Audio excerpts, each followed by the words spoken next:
আসসালামু আলাইকুম আমার প্রিয় অদম্যবাসী, কি অবস্থা আপনাদের সবার? আজকে ত্রিকোণমিতির লেকচার 2-তে লাইভে চলে আসলাম আবারও। কেমন আছেন আপনারা সবাই? একদম ত্রিকোণমিতির আজকে লেকচার 2-তে সবাইকে মোস্ট মোস্ট মোস্ট ওয়েলকাম। আমি ফাদুল শোভন আপনাদেরকে মোস্ট মোস্ট ওয়েলকাম জানাচ্ছি। আপনারা কেমন আছেন সবাই? লাইভটা ঠিকভাবে দেখা যাচ্ছে নাকি একটু দেখি আগে। হ্যাঁ, সবকিছু ঠিক আছে, সবকিছু ঠিক আছে। কোথায় আমার অদম্যবাসীরা? কোথায় আমার অদম্যবাসীরা? কেন এখন পর্যন্ত লাইভে যুক্ত হচ্ছে না? দেখি, দ্রুত দ্রুত দ্রুত সবাই দেখি যুক্ত হয়ে যান। ফারহানাত জামান মৌলি আছে, আলহামদুলিল্লাহ। ওয়ালাইকুম আসসালাম। তাহু ইসলাম, ওয়ালাইকুম আসসালাম। তন্নি, রামিন, জারা, মানসুরা, আয়েশা, তমা, স্বপ্নের পৃথিবী। ওয়াও, কি সুন্দর সুন্দর ফেসবুক আইডি। স্বপ্নের পৃথিবী, কেন ভাই তোর নাম নাই? তোকে কি সবাই স্বপ্নের পৃথিবী বলে ডাকে? আহা, যাক, ইচ এন্ড এভরিওয়ান, ওয়ালাইকুম আসসালাম। কেমন আছেন আপনারা? আপনারা সবাই ভালো আছেন নাকি? দেখি একটু এসিটা ছেড়ে দিই, খুব গরম লাগতেছে। ওকে, নাইমুল, তারপর হচ্ছে যে জান্নাতুল ফেরদৌস, খাদিজা, আব্দুর রাজ্জাক শাহ, রওশন, সামিয়া সুলতানা, নয়ন, তাসপিয়া, সামিয়া তিথি, আখি। আহ কেমন আছেন আপনারা? সবাই কি ভালো আছেন? সবাই দ্রুত লাইভে যুক্ত হয়ে যান। আজকে আমাদের ত্রিকোণমিতির 2 নম্বর লেকচার। ইয়াস, ত্রিকোণমিতির 2 নম্বর লেকচার আপনাদের সবাইকে মোস্ট মোস্ট ওয়েলকাম জানাচ্ছি। আমরা লাস্ট ক্লাস কিন্তু অনেক অনেক ইম্পর্টেন্ট টপিক পড়েছিলাম, বেসিক পড়েছিলাম।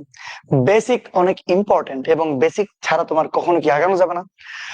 ত্রিকোণমিতিতে তোমার 6 এবং 7 দুইটা হচ্ছে তোমার চ্যাপ্টার আছে। সেই দুইটা চ্যাপ্টার মিলে টোটাল তোমার ত্রিকোণমিতি। অবশ্যই আমরা ষষ্ঠ চ্যাপ্টার দিয়েই শুরু করব।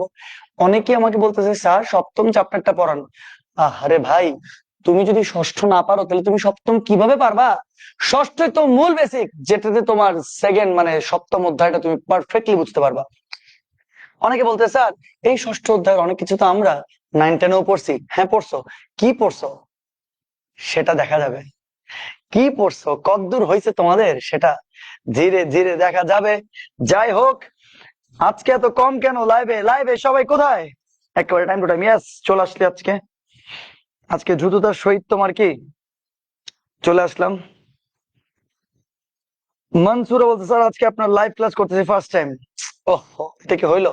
কেন ফার্স্ট টাইম? এর আগে কি আপনারা কেন লাইভ ক্লাস করেন নাই? ওকে ওকে ওকে, সিকিউ প্র্যাকটিস করবেন না? না, আমরা এতদিন তো ঘোরার জন্য ঘাস কাটছি, আমরা তো কোনো সিকিউ প্র্যাকটিস করাই নাই। আমরা এতদিন তো কিচ্ছু করি নাই, আমরা তো এতদিন ধরে এমনি বসেছিলাম। আহা, জানাতুল নাইমা, ওয়ালাইকুম আসসালাম। যদি খানম, জি চলে আসছি। কোথায় কোথায় বাকি আমার সকল স্টুডেন্টরা কোথায়?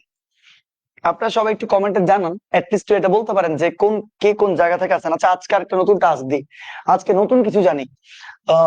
সবাই তো প্রত্যেক সময় যে কে কোন জায়গা থেকে তোমরা আসছো সেটা জানতে চায়। আজকে আমরা সেটা না জেনে, সেটা আজকে আমরা জানি যে কে কোন অবস্থানে বসে আছো।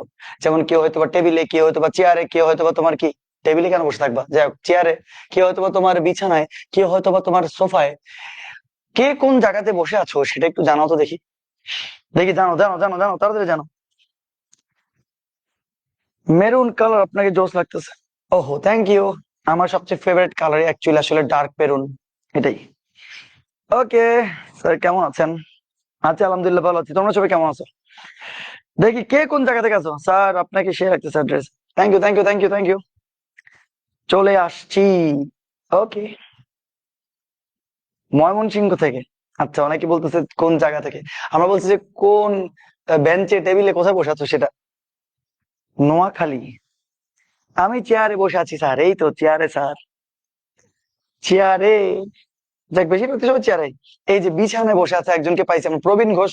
বিছানায় বসে বসে, এই বিছানায় বসে বসে কি পড়ালেখা হয়? স্যার আমি চেয়ারে বসে আছি, চেয়ারের দিছে একটা ইমোজি। আহা, বেডে। কেউ সোফাতে বসে নেই? সোফাতে বসে কেউ পড়ালেখা করে না? অথবা এরকম নাই যে আমি স্যার মাটিতে বসেছি, মাটিতে বসে পড়ালেখা করতেছি, এরকম কেউ নাই? স্যার আপনার ফোনের উপর বসে চেয়ার দেখি। ফোনের উপর বসে চেয়ার দেখি, দেখেছিল। যাই হোক, আমার মাথায় ধরতেছে না। অলরেডি 100 জন প্লাস তোমার লাইভে যুক্ত হয়ে গেছে। আজকে ত্রিকোণমিতির একটা মোস্ট ইম্পর্টেন্ট ক্লাস। আমরা 3-4 মিনিট ধরে অলরেডি বাইকা কথাবার্তা বলতেছি, কারণ যাতে সবাই লাইভে যুক্ত হতে পারে। তোমাদের বন্ধু বান্ধব যদি কেউ থাকে এখনো লাইভে আসে নাই, দ্রুততার সহিত তাকে মেনশন দাও, যাতে সে তাড়াতাড়ি লাইভে তোমার এসে জয়েন করে। আচ্ছা, বিছানায় ছিলাম, আপনার ক্লাসের জন্য চেয়ারে ট্রান্সফার হয়েছি। অনেক কষ্ট হয়েছে নুরা তোমার, থ্যাংক ইউ, তুমি অনেক বেশি কষ্ট করে ফেলছো।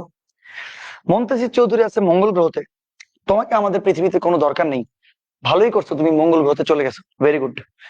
পরীক্ষা দিতে গেলাম প্রথম পত্র, সেখানে দিলাম দ্বিতীয় পত্র পরীক্ষা। ওয়াও, রুদ্র রুদ্র ওই যে এর আগে বলছেন মন্তাসির চলে গেছে মঙ্গল গ্রহকে, তোমাদের যে পরীক্ষা প্রশ্নপত্র করছে ওনাকে মঙ্গল গ্রহে পাঠিয়ে দাও, যাও। ফাইন, ওকে স্যার, আমি পানিতে বসে আছি, তুমি পানিতে বসে আছো, আর হচ্ছে যে আমি এখন সাঁতার কাটতেছি। ওয়াও, দারুন, ঠিক আছে। চেয়ার টেবিলে ঠান্ডা মাটিতে থাকে কেউ বসে? ঠান্ডা মাটিতে থাকে তো, অনেকেই থাকে। আচ্ছা, স্যার যে শীত পড়তেছে এখনই আমরা বিছানাতে বসে পড়ালেখা করি, টেবিলে পড়ি না, অনেক মাস, অনেক মাস। ইগনোর ইগনোর, আমি কিছু বুঝতেছি না। অলরেডি আমাদের অনেক স্টুডেন্ট এখানে চলে আসছে, আমরা আর কোনো কথাবার্তা বলবো না। দেখো কিছুক্ষণ আগে পোস্ট দিছি, কি পোস্ট দিছি, যে আজকে অনেক ইম্পর্টেন্ট একটা ক্লাস, আজকে আরো দারুণ কিছু তোমাদের বেসিক হবে। দেখো, যখন আমরা শুরু করব পড়ালেখা, যখন আমরা করবো, আমি লাস্ট ক্লাসে একটা জিনিস খেয়াল করছি, যখন অনেকগুলো স্টুডেন্ট তোমার লাইভে থাকে তখন হয় কি, হয় হচ্ছে তোমার অনেকে কমেন্ট করতে থাকে, উল্টো পাল্টা কমেন্ট করতে থাকে, কোনো ধরনের তোমার সিরিয়াসনেস নাই। তোমাদের যারা অনলাইনে পড়ো তাদের, তোমাদের সিরিয়াসনেসটা আমরা এখান থেকে নিয়ে আসতে পারবো না, কারণ আমাদের কোনো হাত নাই এখানে। তার মানে যে তুমি পড়া না বুঝে যদি কমেন্ট করতে থাকো, তাহলে এটা তোমার ব্যর্থতা, ঠিক আছে? সো নিজের ব্যর্থতা কেউ আশা করি নিজে ডেকে আনবে না। ত্রিকোণমিতি লেকচার 0 তে তোমাদের সবাইকে অনেক অনেক স্বাগতম। লাস্ট ক্লাসে আমরা সুন্দর সুন্দর কিছু পদ্ধতি পড়ছিলাম, একটা হচ্ছে তোমার বৃত্তীয় পদ্ধতি, একটা ষাটমূলক পদ্ধতি, আর একটা শতমূলক পদ্ধতি। বৃত্তীয়, ষাটমূলক, শতমূলক আমরা প্রত্যেকটা জিনিস ইন ডিটেল পড়ছি, এবং ইন ডিটেল পড়ে সেগুলো হচ্ছে তোমার এই তিনটার মাঝে যে সম্পর্ক সেটা আমরা পড়ছি। ত্রিকোণমিতি, 3 কোণের পরিমাপ, থ্রি অ্যাঙ্গেল মেজারমেন্ট, বা হচ্ছে যে তোমার কি ট্রাইগোনিয়া ম্যাট্রন, এই সবগুলো থেকে তোমার কি ট্রাইগোনিয়া ম্যাট্রন থেকে তোমার ত্রিকোণমিতি বা 3 কোণের পরিমাপ আসছে। কিন্তু পরবর্তীতে অনেকে অনেক উন্নতি সাধন করছে এই ত্রিকোণমিতিতে। আমি বলছিলাম তোমাদেরকে যে মুসা আল খরেজমির কথা, আবু আল বাফা বুজ্জানির কথা। মুসা আল খরেজমি তোমার কি ওই, আর এই আবু আল বাফা বুজ্জানি, এই দুইজন মিলে sec theta, cot theta, tan theta, cot cot theta, এই জিনিসগুলো তোমার কি আবিষ্কার করছিলেন। তাছাড়া তোমার জিবা, জাইব অনুবাদ তোমার কি রূপান্তর হয়েছে, শেষ পর্যন্ত আসছে সাইনাস, সেই সাইনাস থেকে আসছে সাইন। তারপরে ছিল তোমার কি জে আর কো জে, সেই কো জে থেকে আসছে কো সাইন। বো স্ট্রিং মনে আছে, তীর ধনুক, অনেক কথাবার্তা বলছি। সেখান থেকে তোমার সাইন আসছে, আমাদের নাকের গহ্বর, সাইন, সাইনাস। সেই সাইনাস থেকে তোমার কি অনুবাদ করতে করতে সাইন কস টেন কট সেক কোসেকের সেই সাইন কিন্তু তোমার চলে আসছে। আই হোপ তোমরা এগুলা মনে আছে তোমাদের এগুলা। আজকে আমাদের একদম নতুন লেকচার, খুব সুন্দর সুন্দর পড়ালেখা নিয়ে গোছানো। সো আই হোপ তোমরা সবাই মনোযোগ দিবা, ঠিক আছে? যখন পড়ালেখা শুরু হবে তখন আর কোনো কথাবার্তা নাই। তো সবাই প্রথম একটা টপিক আমরা শুরু করে দিচ্ছি। প্রথম টপিকটা লেখিও না, পরে লিখিও, আমি লেখার সময় দিব, আগে একটু দেখো। প্রথম টপিকটার নাম হচ্ছে বৃত্তচাপ ও বৃত্তচাপের দৈর্ঘ্য। বৃত্তচাপ ও বৃত্তচাপের দৈর্ঘ্য। তোমরা কিন্তু ছোটবেলা থেকে একটা সূত্র সবাই পড়ে আসছো, ছোটবেলা থেকে একটা সূত্র সবাই পড়ে আসছো, S equal to R theta. তোমাদের কি মনে আছে এই জিনিসটা? S equal to R theta অবশ্যই মনে থাকার কথা। এই যে S equal to R theta, সেখান থেকে আবার কি লেখা যায় বলো তো দেখি? সেখান থেকে বলা যায় theta equal to S by R, বলা যায় না?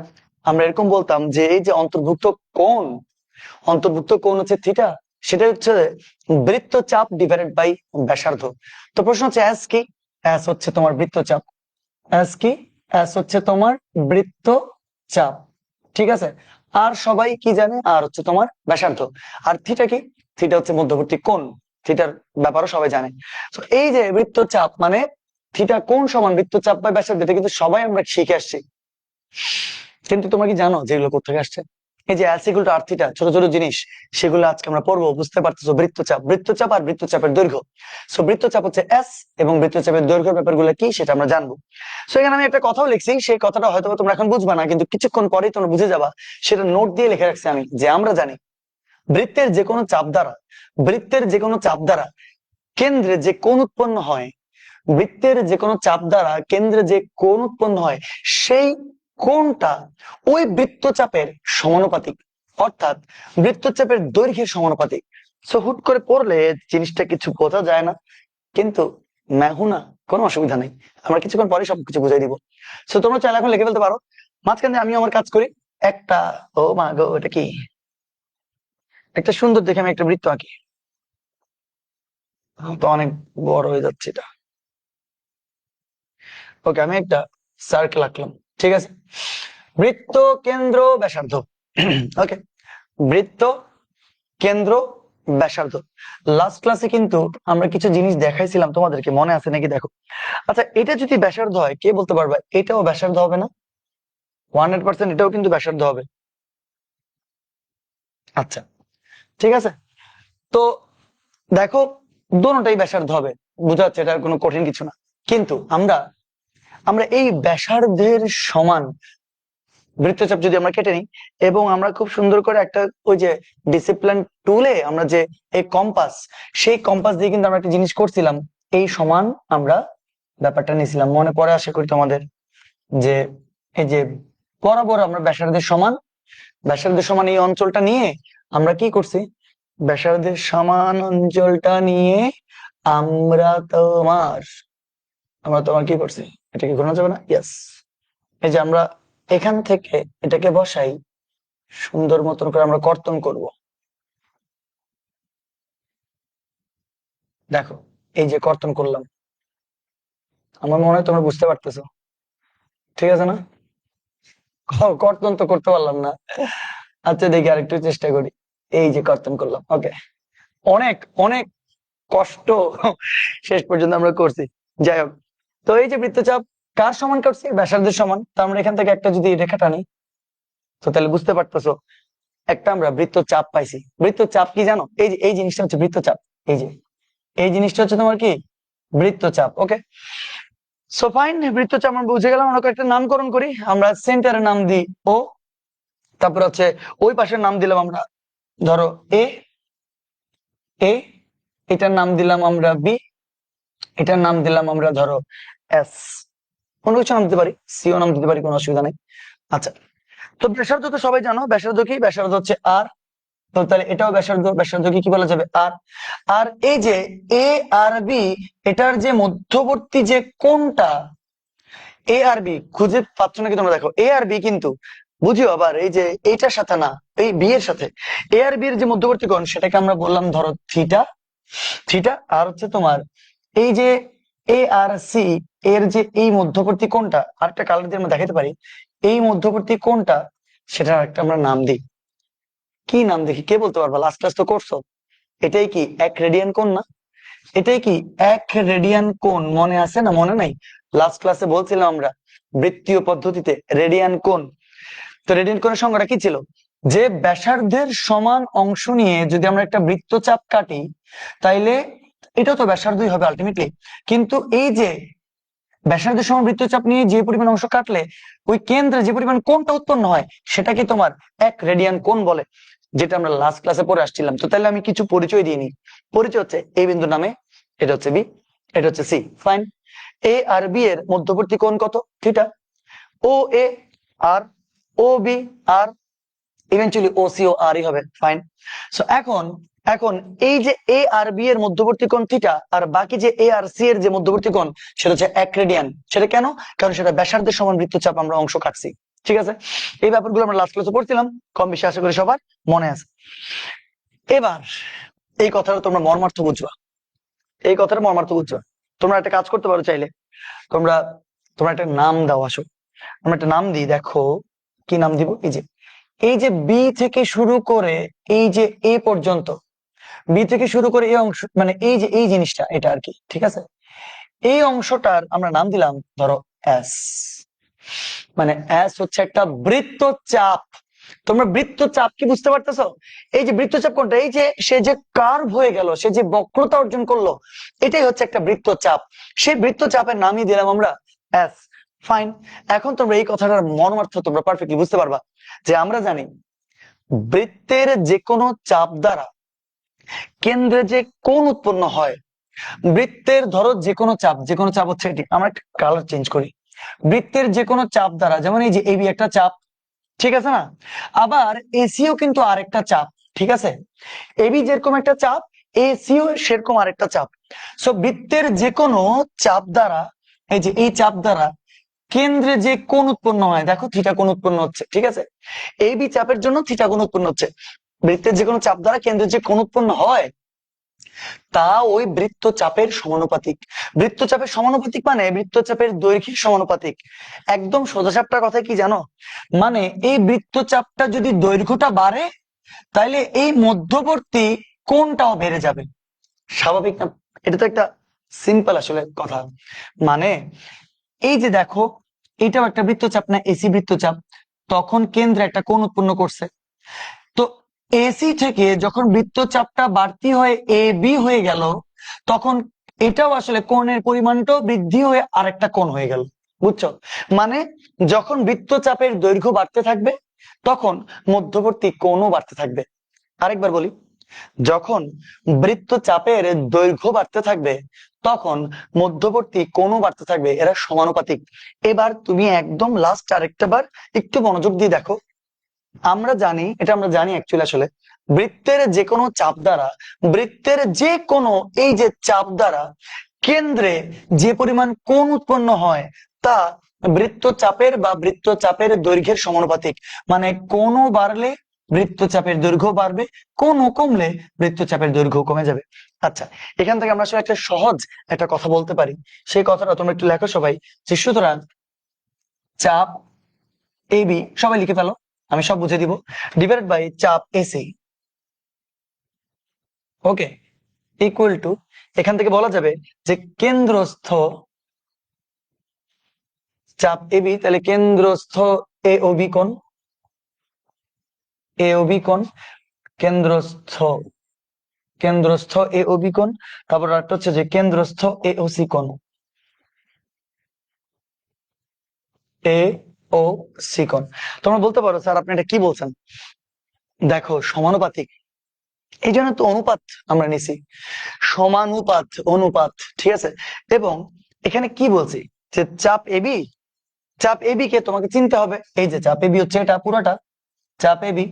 আবার দেখো চাপ এসি কে, এই যে চাপ এসি হচ্ছে এটা, ঠিক আছে না?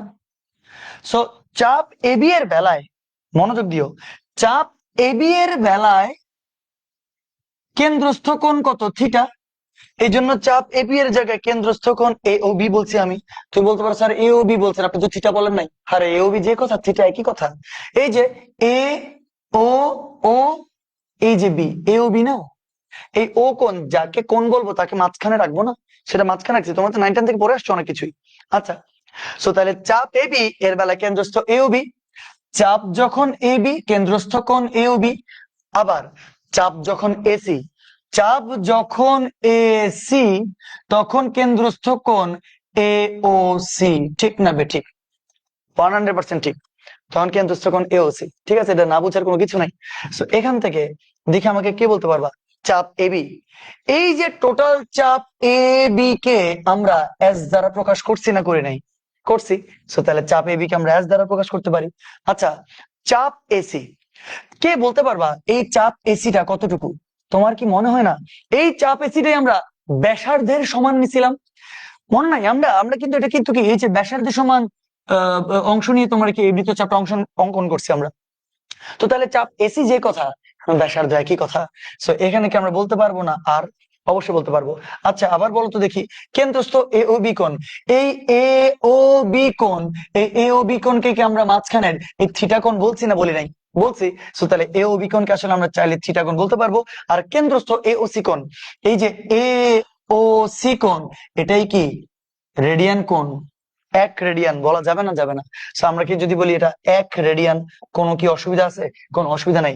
তোমরা কি এখান থেকে দেখতে পাচ্ছ যে s ইকুয়াল টু আর, যদি আমরা গুণ দিই তাহলে আর থিটা 1 তো মানেই। তো তাহলে এই যে s equal to R theta, সেটা আসলো না? আসলো না? কি চমৎকার, কি চমৎকার উপায় তোমার কি একটা সূত্রের প্রতিপাদন হয়ে যায় যে s ইকুয়াল টু তোমার আর থিটা। এখন কিছু ব্যাপার আছে, যেহেতু আমরা এখানে রেডিয়ান কোণ ব্যবহার করছি, আমরা যেহেতু 1c মানে রেডিয়ান কোণ যেহেতু আমরা ব্যবহার করছি, তো তাহলে অবশ্যই s equal to r theta, যেখানে থিটা অবশ্যই রেডিয়ান কোণ হতে হবে। এটা অবশ্যই লিখে দিতে হবে। যেহেতু আমরা এই s ইকুয়াল টু r থিটাটা পাইছি কখন, যখন এই 1টা রেডিয়ান কোণ, মানে এই এই ব্যাপারটা কেন্দ্রস্থ এওসি হচ্ছে রেডিয়ান কোণ, সো থিটাকেও আসলে রেডিয়ান কোণেই প্রকাশ করতে হবে। So s equal to r theta, যেখানে লেখা রাখতে হবে থিটা রেডিয়ান কোণ হবে। তোমরা কি ব্যাপারটা বুঝতে পারছো? তোমাদের কেমন লাগছে বলো তো? এই যে s equal to r theta, তোমরা বৃত্ত চাপ বুঝে গেছো, বৃত্ত চাপের দৈর্ঘ্য বুঝে গেছো। সো তোমরা বৃত্ত চাপ বুঝতে পারতেছো, s একটা বৃত্ত চাপ, তারপর আবার এই যে ac আরেকটা বৃত্ত চাপ। সেই বৃত্ত চাপের সাথে মানে হচ্ছে যে তোমার কেন্দ্রের কোণের সাথে যে একটা সমানুপাতিক ব্যাপার স্যাপার, সেখান থেকে যে কি চমৎকার ভাবে s equal to r theta আসে। তোমাদের কেমন লাগছে একটু আমাকে বলো তো? তোমাদের কেমন লাগছে আমাকে একটু বলবা? আমি একটু শুনি তো। ক্লিয়ার, বুঝতে পারছি। ওকে ওকে, ক্লিয়ার ক্লিয়ার ক্লিয়ার। দেখে বলো কেমন লাগছে তোমাদের? বুঝছো না বুঝো নাই? ক্লিয়ার ক্লিয়ার, জি ভাই বুঝছি, নাইস। ওকে, চমৎকার, শুনে খুবই ভালো লাগলো। কিন্তু বুঝছি, অনেক ভালো লাগছে। ওকে স্যার, পুরোপুরি বেসিক, হ্যাঁ 100% বেসিক, এটাই বুঝতে পেরেছি। ওকে ওকে, তাইলে আমরা অবশ্যই নেক্সট টপিকে চলে যেতে পারি। সহজ সহজ টপিক, কঠিন টপিক না। আস্তে আস্তে অনেক মজা বাকি আছে, আস্তে আস্তে সব আসতে থাকবে। তো আমরা অ্যাকচুয়াল বুঝছি s equal to r theta কোত্থেকে আসছে। সেখান থেকে চাইলে তোমরা লিখতে পারবা ওই theta equal to s by r, কোনো অসুবিধা আছে? সেখান থেকে চাইলেই তুমি লিখতে পারবা theta equal to s by r। Okay, ঠিক আছে, clear shampoo, all clear shampoo. এখন এটা যদি বুঝে যাও, তাহলে এবার আমাদের আরেকটা জিনিস বুঝতে হবে। সেটা হচ্ছে যে হয়েছে, খুব ভালো। ওকে, এবার আমরা নতুন টপিকে চলে যাই। তোমরা আবার কমেন্ট বন্ধ করে দিতে পারো, অসুবিধা নেই। আমার সাথে সাথে একটু মনোযোগ দাও। আমরা আবারও আবারও তোমার দুইটা বৃত্ত নিলাম। Okay fine. সো বৃত্ত বৃত্ত বললে কেন্দ্র ব্যাসার্ধ, আবারও বৃত্ত বৃত্ত বললে তোমার কেন্দ্র ব্যাসার্ধ, ঠিক আছে?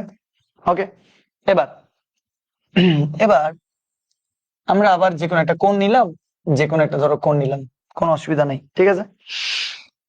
তো বলছে যে বৃত্ত কলার ক্ষেত্রফল। এবার একটা নতুন টপিক লিখছে এখানে, যে বৃত্ত কলার ক্ষেত্রফল। তো হোয়াট ইজ বৃত্ত কলার ক্ষেত্রফল? খুবই সহজ একটা টপিক, এখনই তোমরা বুঝে যাবা। সবাই লিখতে পারো এখানে এ ও বি, আর এখানে ব্যাসার্ধ আর। আবার একই জিনিস লিখতে পারো এ ও বি, এখানে মধ্যবর্তী কোণ হচ্ছে থিটা, ব্যাসার্ধ তো আরই হবে, ঠিক আছে? তো কি লিখলাম সেটা এখনই বুঝে যাবা। তো বৃত্ত কলার ক্ষেত্রফল ব্যাপারটা কি অ্যাকচুয়ালি, ঠিক আছে?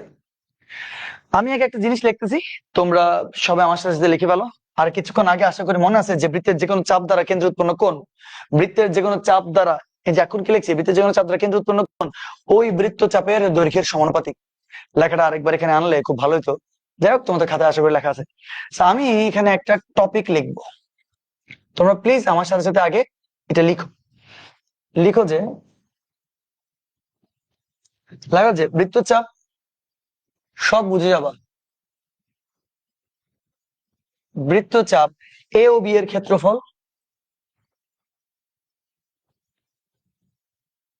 বৃত্তচাপ এ ও বি এর ক্ষেত্রফল ডিভাইডেড বাই লিখবা বৃত্তের ক্ষেত্রফল।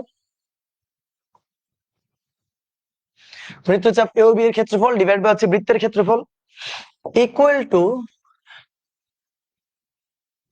টু হচ্ছে এ ও বি কোণ, এ ও বি এর পরিমাণ। কি লিখতেছে এখন তোমরা তো নিশ্চয়ই বুঝতেছো না, কিন্তু মেহুনা কোনো টেনশন নাই। আচ্ছা, তাহলে এ ও বি কোণের পরিমাণ ডিভাইডেড বাই হচ্ছে যে 2 পাই। তোমরা বলতে পারো স্যার আপনি এগুলো কি কি লিখছেন? ধৈর্য ধরো, সব বুঝে যাবা। আচ্ছা, আমরা বৃত্ত কলার ক্ষেত্রফল সেটা নির্ণয় করতে চাই। তাহলে বৃত্ত কলার ক্ষেত্রফল আমরা নির্ণয় করতে চাই। তো তোমাদের কি মনে হয় না বৃত্তকলা অ্যাকচুয়ালি জিনিসটা কি, বা বৃত্তকলার ক্ষেত্রফল জিনিসটা কি? এই যে এই অংশটা যে তোমরা দেখতে পাচ্ছ, আমি দাগ দিয়ে দিচ্ছি, আশা করি তোমরা বুঝে যাবা। এই যে যে অংশটা আমি দাগ দিলাম, এই দাগকৃত অংশের মানে একটা বৃত্তের চাপ দ্বারা কেন্দ্র সহ যে পরিমাণ অঞ্চলটা আসলে জুড়ে থাকে সেই টোটাল অঞ্চলটাকে একটা বৃত্তকলার ক্ষেত্রফল বলে বা বৃত্তকলা বলে। মানে বৃত্তকলা এবং এই অঞ্চলটার যদি আমি ক্ষেত্রফল নির্ণয় করতে চাই তা তখন হবে বৃত্তকলার ক্ষেত্রফল। আরেকবার বলি, একটা বৃত্তের চাপ তুমি দেখতে পাচ্ছ, এটা এবি একটা চাপ না, একটা বৃত্তচাপ, সেটা একটা এবি একটা বৃত্তচাপ। সেই বৃত্তচাপ যদি আমরা কেন্দ্রে সহ যে অঞ্চলটা জুড়ে আছে সেই বৃত্তচাপটা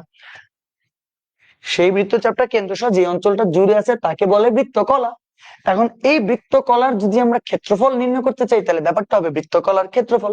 তো কোন অঞ্চলটার ক্ষেত্রফল বের করতে হবে তোমরা তো বুঝতে পারতেছো। এখন আমাকে একটা সহজ ভাষায় একটা কথা বলো, যদি এটা কেন্দ্র ব্যাসার্ধ হয় এবং এবং যদি এই এতটুকু হয়, সো এটাও একটা বৃত্তচাপ না টোটাল? এই বৃত্তচাপটা তাহলে কতটুকু অঞ্চল? এই যে এই পুরো অঞ্চলটা জুড়ে আছে না, বুঝতে পারতেছো? সো এই অঞ্চল পুরাটারই হবে বৃত্তকলার আসলে ক্ষেত্রফল। তো এই বৃত্তকলাটার এই অঞ্চলটার যে আমি ক্ষেত্রফল বের করবো সেটা কেমনে বের করবো, সেটাই হচ্ছে আমাদের এখন প্রশ্ন, সেটা হচ্ছে বৃত্তকলার ক্ষেত্রফল। কিন্তু কিন্তু বৃত্তকলার ক্ষেত্রফল বের করার আগে আমাকে দেখি বলো তো, তোমরা কি বৃত্তের ক্ষেত্রফল জানো? বৃত্তের ক্ষেত্রফল কত জানো? এখন অনেকেই মনে মনে, আমি তার শুনতে পাচ্ছি না, কিন্তু অনেকেই তোমার কি চিৎকার কণ্ঠে বলিয়ান কণ্ঠে বলে উঠতেছে, জি স্যার জানি আমি, বৃত্তের ক্ষেত্রফল হচ্ছে স্যার পাই আর স্কোয়ার। ওয়াও, হ্যাঁ ঠিকই বলছো তোমরা, বৃত্তের ক্ষেত্রফল পাই আর স্কোয়ার। সবাই এটা জানো না? বৃত্তের ক্ষেত্রফল পাই আর স্কোয়ার জানো না? জানো না? অবশ্যই জানার কথা। কিন্তু আমি যদি তোমাদের এখন প্রশ্ন করি বৃত্তের ক্ষেত্রফল কেন পাই আর স্কোয়ার, আমি যদি তোমাদেরকে এখন প্রশ্ন করি যে বৃত্তের ক্ষেত্রফল কেন পাই আর স্কোয়ার, আমি বলছি দেখো যে এই যে ত্রিকোণমিতি তোমাকে অনেক বেসিক ডেভেলপমেন্ট করে দিবে দেখবা। এবং আমি বলছি এমন এমন অনেক অনেক জিনিস তোমাদেরকে জানাবো যেটা হয়তো তোমরা কখনো আগে জানো নাই। এই যে বৃত্তের ক্ষেত্রফল পাই আর স্কোয়ার সেটা কেন তোমাদেরকে আজকে জানাবো। সো সো দিল থাম কর बैठिए। এবং এবং আমরা এটাতে আবার ফেরত আসবো, কিন্তু একটু তোমাদের যদি মনোযোগ তোমরা দাও তাহলে দেখবা একদম একটা ডিপার আন্ডারস্ট্যান্ডিং হবে। ডিপার আন্ডারস্ট্যান্ডিং হওয়ার জন্য তোমাদের আজকে আমি একটা ছোট্ট করে ভিডিও দেখাবো, আমি পাশাপাশি তোমার এক্সপ্লেন করতে থাকবো। তোমরা আশা করি ভিডিওতে দেখতে পাচ্ছ ছোট্ট করে একটা বৃত্ত দেখা যায় এবং স্ক্রিন একটু ঢেউ ঢেউ মারতে পারে, কারণ হচ্ছে তোমার যে শাটার স্পিডের কারণে, বাট আই হোপ তোমরা বুঝে যাবা। দেখো মনোযোগ দাও, এখানে একটা বৃত্ত দেখা যাচ্ছে এবং বৃত্তের ক্ষেত্রফল যে পাই আর স্কোয়ার তোমরা কম বেশি সবাই জানো, কিন্তু বৃত্তের ক্ষেত্রফল কেন পাই আর স্কোয়ার সেটা হয়তো জানো না। এই যে একটা বৃত্তকে যদি আমি কিছু কিছু অংশে বিভক্ত করি, আমি যদি একটা বৃত্তকে কিছু কিছু অংশে বিভক্ত করি এবং সেগুলাকে যদি এভাবে রাখি, তাইলে কেমন জানি একটা আয়তক্ষেত্র আয়তক্ষেত্র টাইপ হয় আবার হয় না, কারণ অনেক অংশ খালি থাকে। কিন্তু এই বৃত্তকে যদি আমি অনেকগুলো আরো অংশে বিভক্ত করি এবং এগুলোকে যদি ভাবে যুক্ত করি, তাহলে কেমন যেন আবারও আয়তক্ষেত্র হইতে হইতেও হইলো না। কিন্তু আয়তক্ষেত্র হইতে হইতেও কিন্তু হয় নাই, কিন্তু আমরা যদি আবারও অতিরিক্ত ছোট ছোট ছোট ছোট ছোট অংশে বিভক্ত করি এবং সেগুলাকে এইভাবে আমরা যুক্ত করি, কারণ সেটাই তো বৃত্ত, তাহলে দেখো অনেকটুকু তোমার আয়তক্ষেত্রের ক্ষেত্রফলের মতো লাগে, লাগে আবার লাগে না। আচ্ছা, কিন্তু আমরা যদি আরো অতিরিক্ত ক্ষুদ্র ক্ষুদ্র অংশে বিভক্ত করি, আমরা যদি মানে চিন্তা করতে পারতেছো কি পরিমাণ ছোট ছোট ছোট ছোট করে তোমার কি ক্ষুদ্র ক্ষুদ্র অংশে তোমার বিভক্ত করা হচ্ছে এখানে। বিভক্ত করতে করতে করতে দেখো ডিপার ডাউনে যাইতে হবে, অনেক বেশি তোমার ক্ষুদ্র ক্ষুদ্র অংশে বিভক্ত করতে হবে। দেখতে পাচ্ছ তোমরা, এই যে দেখো আরো ক্ষুদ্র ক্ষুদ্র অংশে বিভক্ত করতেছে, যে সমান তালে করতেছে। অতিরিক্ত যদি এরকম তোমার ক্ষুদ্র ক্ষুদ্র অংশ বিভক্ত করতে করতে করতে দেখো অলরেডি তোমাকে কালো হয়ে গেছে। সেই জিনিসটাকে এই এতবার ক্ষুদ্র ক্ষুদ্র অংশে বিভক্ত করে সেটাকে যদি এভাবে তোমার রিপ্রেজেন্ট করা হয়, তোমাদের একটা পারফেক্ট আয়তক্ষেত্র পাবো। তোমরা জানো তোমরা যে একটা পারফেক্ট আয়তক্ষেত্র পাবা, অস্থির না? মানে যেটা সার্কেলের এরিয়া, যেটা সার্কেলের ক্ষেত্রফল সেটাই রেক্টাঙ্গেল মানে আয়তক্ষেত্রের ক্ষেত্রফল। সার্কেলের ক্ষেত্রফল আমরা কি জানি, বা আয়তক্ষেত্রের ক্ষেত্রফল জানি কি, base into height. Base into height মানে কি, দৈর্ঘ্য গুণ প্রস্থ, এটা হচ্ছে হাইট, সেই হাইটটা হচ্ছে তোমার ব্যাসার্ধ। তোমরা কি বুঝতে পারতেছো? আমি একটু আরেকটু আস্তে করে বলি, একটু মনোযোগ দাও, একটু মনোযোগ দাও। যেটা সার্কেলের ক্ষেত্রফল সেটা হচ্ছে তোমার কি রেক্টাঙ্গেল বা আয়তক্ষেত্রের ক্ষেত্রফল। তো আয়তক্ষেত্রের ক্ষেত্রফল কি জানি আমরা, দৈর্ঘ্য গুণ প্রস্থ, তাই না? তো তাহলে দৈর্ঘ্য বা হাইট, এই যেটা হাইট মানে উচ্চতা যেটা দেখতে পাচ্ছ বা দৈর্ঘ্য যেটা দেখতে পাচ্ছ, সেটাই আসলে বৃত্তের, সেটা আসলে কি, সেটাই আসলে, এটা কি কাটা যাবে না? এটা কাটা যাবে? কাটা যাবে না? আচ্ছা, okay, fine। যেটা তোমরা দেখতে পাচ্ছ সেটা আসলে বৃত্তের ব্যাসার্ধ। মানে যেটা হচ্ছে যে তোমার আয়তক্ষেত্রের দৈর্ঘ্য সেটাই বৃত্তের ব্যাসার্ধ। আচ্ছা, তো প্রথমে কি বুঝছো তোমরা? যেটাই বৃত্তের ক্ষেত্রফল সেটাই আয়তক্ষেত্রের ক্ষেত্রফল। মানে তুমি যদি কোনোভাবে আয়তক্ষেত্রের ক্ষেত্রফল জানো, তুমি যদি কোনোভাবে আয়তক্ষেত্রের ক্ষেত্রফল জানো, তুমি কিন্তু বৃত্তের ক্ষেত্রফল জানবো তাইলে, ঠিক আছে না? তো এখন যে আয়তক্ষেত্রের যে উচ্চতাটা সেটা আসলে বৃত্তের ব্যাসার্ধের সমান। ওকে, তাহলে আয়তক্ষেত্রটা হচ্ছে বৃত্তের ব্যাসার্ধের সমান। তো আশা করি বুঝছো। তো হাইট মানে হচ্ছে রেডিয়াস, মানে ব্যাসার্ধ। তো হাইটের জায়গায় তোমার রেডিয়াস আসছে। প্রশ্ন হচ্ছে বেস কি? বেস মানে হচ্ছে তোমার ভূমি। এই ভূমিটা তোমাদের একটু ভালো করে বুঝতে হবে। এই ভূমিটা কার সমান? দেখো, সুন্দর মতন করে বৃত্তের যে পরিধি ছিল, সেই বৃত্তের পরিধিটাকে তুমি যদি একটা ফুটবল নাও, ফুটবলটাকে কেটে ফেলো, কেটে সেই বৃত্তের পরিধিটাকে যদি সুন্দর করে ভাবে লম্বা করে তোমার বসাও, তোমার বৃত্তের যে পরিধি, সেই পরিধিটাকে তুমি যদি, সে তো গোলাকার, সেটা তো একটা দৈর্ঘ্য, সেই দৈর্ঘ্যকে তুমি যদি এরকম সমান্তরাল একটা রেখার মাধ্যমে তুমি প্রকাশ করো, মানে একটা সরল রেখার মাধ্যমে প্রকাশ করো, তাহলে কাইন্ড অফ এরকম কিছু একটা হবে না? তুমি জানো এই যে দেখো, এখানের যেটা বেস বা ভূমি, সেই ভূমিটা কিন্তু, ভূমিটা টোটাল পরিধির অর্ধেক হবে। ঠিক, তোমরা বুঝিও জিনিসটা। সেই উচ্চতাটাই হবে ব্যাসার্ধের সমান। এবং যেই আয়তক্ষেত্রের ভূমি সেটা টোটাল পরিধির অর্ধেক। বুঝতে পারতেছো? বেস কি? বেস মানে ভূমি। সেই ভূমিটা কার সমান? পরিধির অর্ধেকটা সমান। ঠিক আছে? সো তাহলে পরিধি, তোমরা কি জানো পরিধি কি? পরিধি মানে 2πr। তোমরা শিখছো না এটা? এই যে বৃত্তের পরিধিকে যে 2πr দ্বারা প্রকাশ করা হয়, তোমরা কি জানো? আচ্ছা, সো তাহলে টোটালটা যদি বৃত্তের পরিধি 2πr হয়, সো বেস যেটা ভূমি, সেটা কি 2πr এর অর্ধেক, মানে 2πr কে 2 দ্বারা ভাগ করলে হবে না? আরেকবার বলবো, যদি পরিধি টোটালটা তোমার 2πr হয় এবং বেস মানে ভূমিটা যদি অর্ধেক হয় 2πr এর, তো 2πr কে 2 দ্বারা ভাগ করলেই হবে না? তো তাহলে ভূমি হবে আসলে 2πr divided by 2, 2πr divided by 2। তো তাইলে দেখো, এখন এখানের মধ্যে সুন্দর করে বলবে যে হাফ অফ সার্কামফারেন্স মানে হচ্ছে পরিধি। ঠিক আছে? তো টোটাল বৃত্তের পরিধি কত? এই যে সার্কামফারেন্স বা বৃত্তের পরিধি যে 2πr, আমরা সবাই জানি, সে 2πr ডিভাইডেড বাই হচ্ছে 2। তাহলে 2 মোকাবেলা থাকবে কি? πr। সো এর আগে মানে বেস মানে ভূমি মানে হচ্ছে πr। ভূমি যদি πr হয়, রেডিয়াসকে কি r দ্বারা প্রকাশ করা যায় না? যায় না? πr into r, πr square. πr into r মানে πr স্কোয়ার। আয়তক্ষেত্রের ক্ষেত্রফল থেকে পারফেক্ট বৃত্তের ক্ষেত্রফল, তোমরা কি বুঝছো না বুঝো নাই? আয়তক্ষেত্রের ক্ষেত্রফল থেকে পারফেক্ট এই যে বৃত্তের যে ক্ষেত্রফল, সে বৃত্তের ক্ষেত্রফল তোমরা বুঝছো না বুঝো নাই? তোমরা কি আসলে বুঝছো? দেখি বলো তো, আসলে বুঝছো নাকি? কি রে, আমাকে বলো না। কি সুন্দর না? কি সুন্দর বেসিক না? যেটাই বৃত্তের ক্ষেত্রফল সেটাই আয়তক্ষেত্রের ক্ষেত্রফল। দুটোটাই সমান। কিন্তু আয়তক্ষেত্রের ক্ষেত্রফলে ভূমি গুণ উচ্চতা, সো এটা তো আমাদের সহজ, মানে দৈর্ঘ্য গুণ প্রস্থ দিয়ে আমরা ইজিলি করতে পারি। সো যেটা দৈর্ঘ্য ছিল সেটা হচ্ছে বৃত্তের ব্যাসার্ধ ছিল, আর আর যেটা প্রস্থ ছিল বা ভূমি ছিল, সেই ভূমিটা কি পরিধির অর্ধেক। পরিধি কত? 2πr। 2πr কে 2 দ্বারা ভাগ করলে πr, πr আর r মিলে πr স্কোয়ার। এই কেমন লাগছে তোমাদের বলো না? তোমাদের তো কমেন্ট করতে চাই আমি। ভালো লাগছে না তোমাদের? এটা মজা লাগে নাই তোমাদের? আলটিমেট বেসিক, একদম ক্লিয়ার মানে হচ্ছে পারফেক্ট বেসিক, ডিপ প্রসেস। ওকে, তাহলে ভালো। আর কি বলবো? তো আমার মনে হয় আমি তো চেষ্টা করছি যে তোমাদেরকে একদম পারফেক্টলি বোঝানোর জন্য যে বৃত্তের ক্ষেত্রফল, এই যে বৃত্তের ক্ষেত্রফল, সেটা আসলে πr স্কোয়ার বৃত্তের ক্ষেত্রফল। তো এটা বুঝার আর কোন ধরনের আশা করি সমস্যা হবে না বুঝার ক্ষেত্রে, এটা যে বৃত্তের ক্ষেত্রফল কেন πr স্কোয়ার। ওকে ওকে ওকে, বুঝছি স্যার, করা স্যার করা। ঠিক আছে ঠিক আছে, আসলে অনেক সুন্দর কনসেপ্ট। আমি তোমাদেরকে আরো অনেক অনেক সুন্দর বেসিক পড়াবো। তোমরা তো এখনো জানোই না ত্রিকোণমিতিতে যে আরো কত সুন্দর সুন্দর বেসিক আছে। দেখবা মজা লাগবে, অনেক মজা লাগবে।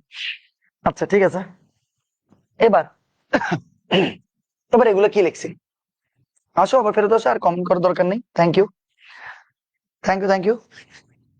দেখো বৃত্তের ক্ষেত্রফল, বৃত্তকলার ক্ষেত্রফল, তো আমরা তো আর বৃত্তের ক্ষেত্রফল চাচ্ছি না, এখন আমরা চাচ্ছি বৃত্ত কলার ক্ষেত্রফল। সো আরেকবার বলি, বৃত্ত কলা জিনিসটা কি? এই যে চাপ, এই সেই চাপটা তোমার কেন্দ্রতে একটা কোণ উৎপন্ন করছেই অবশ্যই। তো এই যে এই যে ব্যাসার্ধ গুলা দ্বারা বৃত্ত চাপ দ্বারা যে একটা অঞ্চল তৈরি হইলো, সেই অঞ্চলটার ক্ষেত্রফলই আমাদের আসলে অ্যাকচুয়ালি নির্ণয় করতে হবে, এবং এটাকে বলে বৃত্তকলা। এবং এই অঞ্চলটার যদি আমরা ক্ষেত্রফল নির্ণয় করতে পারি, তাকে বলবে বৃত্তকলার ক্ষেত্রফল। কিছুক্ষণ আগে তোমরা কিন্তু একটা টপিক পড়ছো। কি টপিক পড়ছো? এই যে বৃত্তের যে কোনো চাপ দ্বারা কেন্দ্রে উৎপন্ন কোণ বৃত্তচাপের সমানুপাতিক। সো তাহলে বৃত্তের যে কোনো চাপ দ্বারা কেন্দ্রে উৎপন্ন কোণ বৃত্তচাপের সমানুপাতিক। এই কনসেপ্ট থেকে কিন্তু আমরা আবার এই যে আরেকটা অনুপাত নিয়ে আসছি। তোমরা বলতে পারো স্যার কেমনে, কিভাবে, একটু ডিপার ভাবে বুঝান প্লিজ, একটু মনোযোগ দাও, তাহলে তোমরা বুঝতে পারবা। দেখো, বৃত্তচাপ এ ও বি এর ক্ষেত্রফল, মনোযোগ দাও তোমরা। এই যে এ ও বি, এই ক্ষেত্রফলটাই তো নির্ণয় করতে চাও, তাই না? এই অঞ্চলটারই তো ক্ষেত্রফলটা নির্ণয় করতে চাও, fine.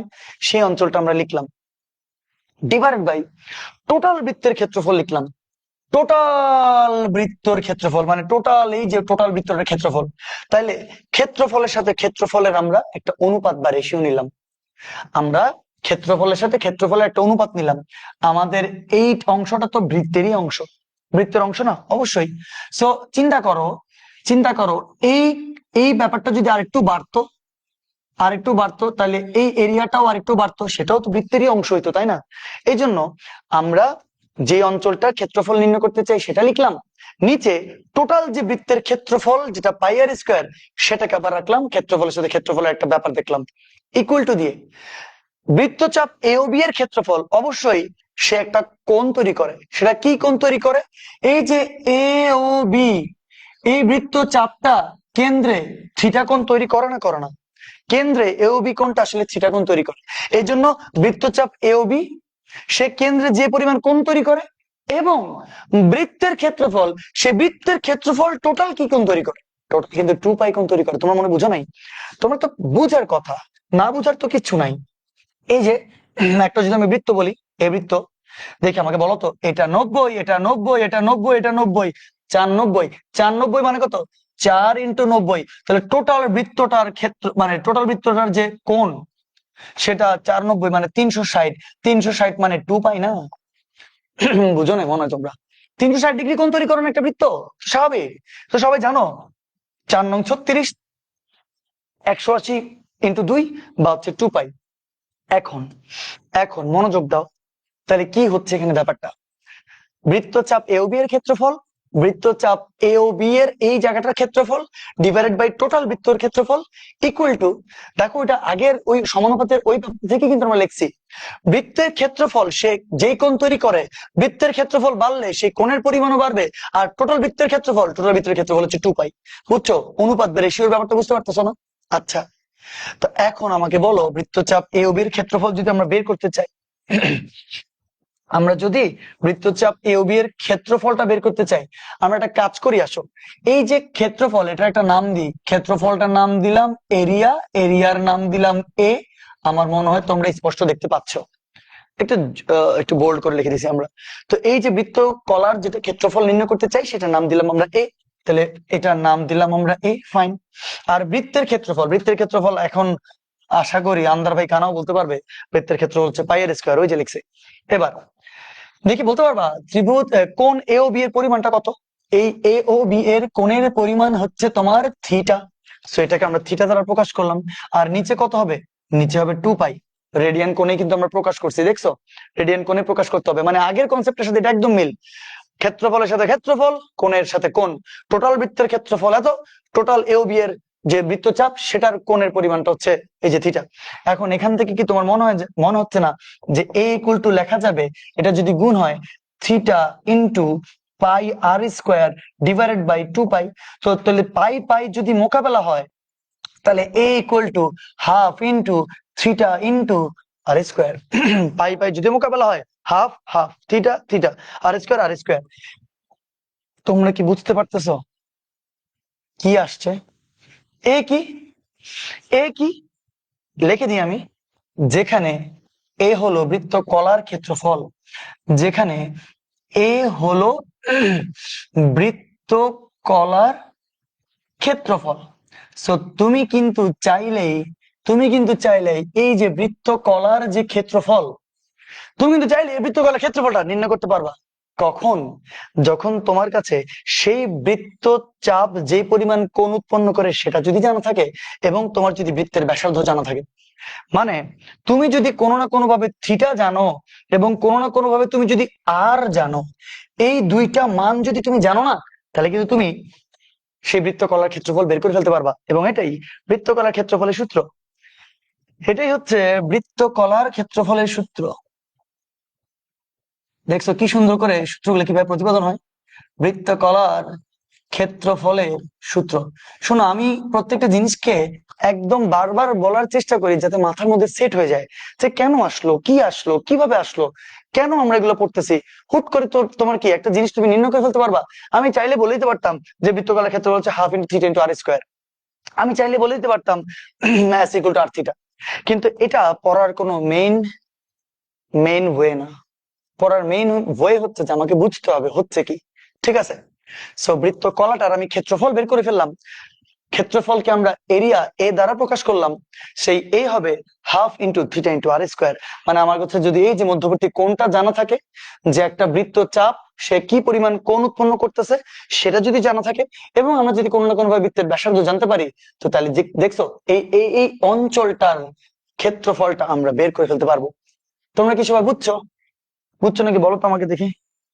Perfectly clear sir, thank you thank you. এই যে জোস, আমার অদম্য তো, তোমরা তো সবাই আমার অদম্য। সার্কেল বানানোর নাম।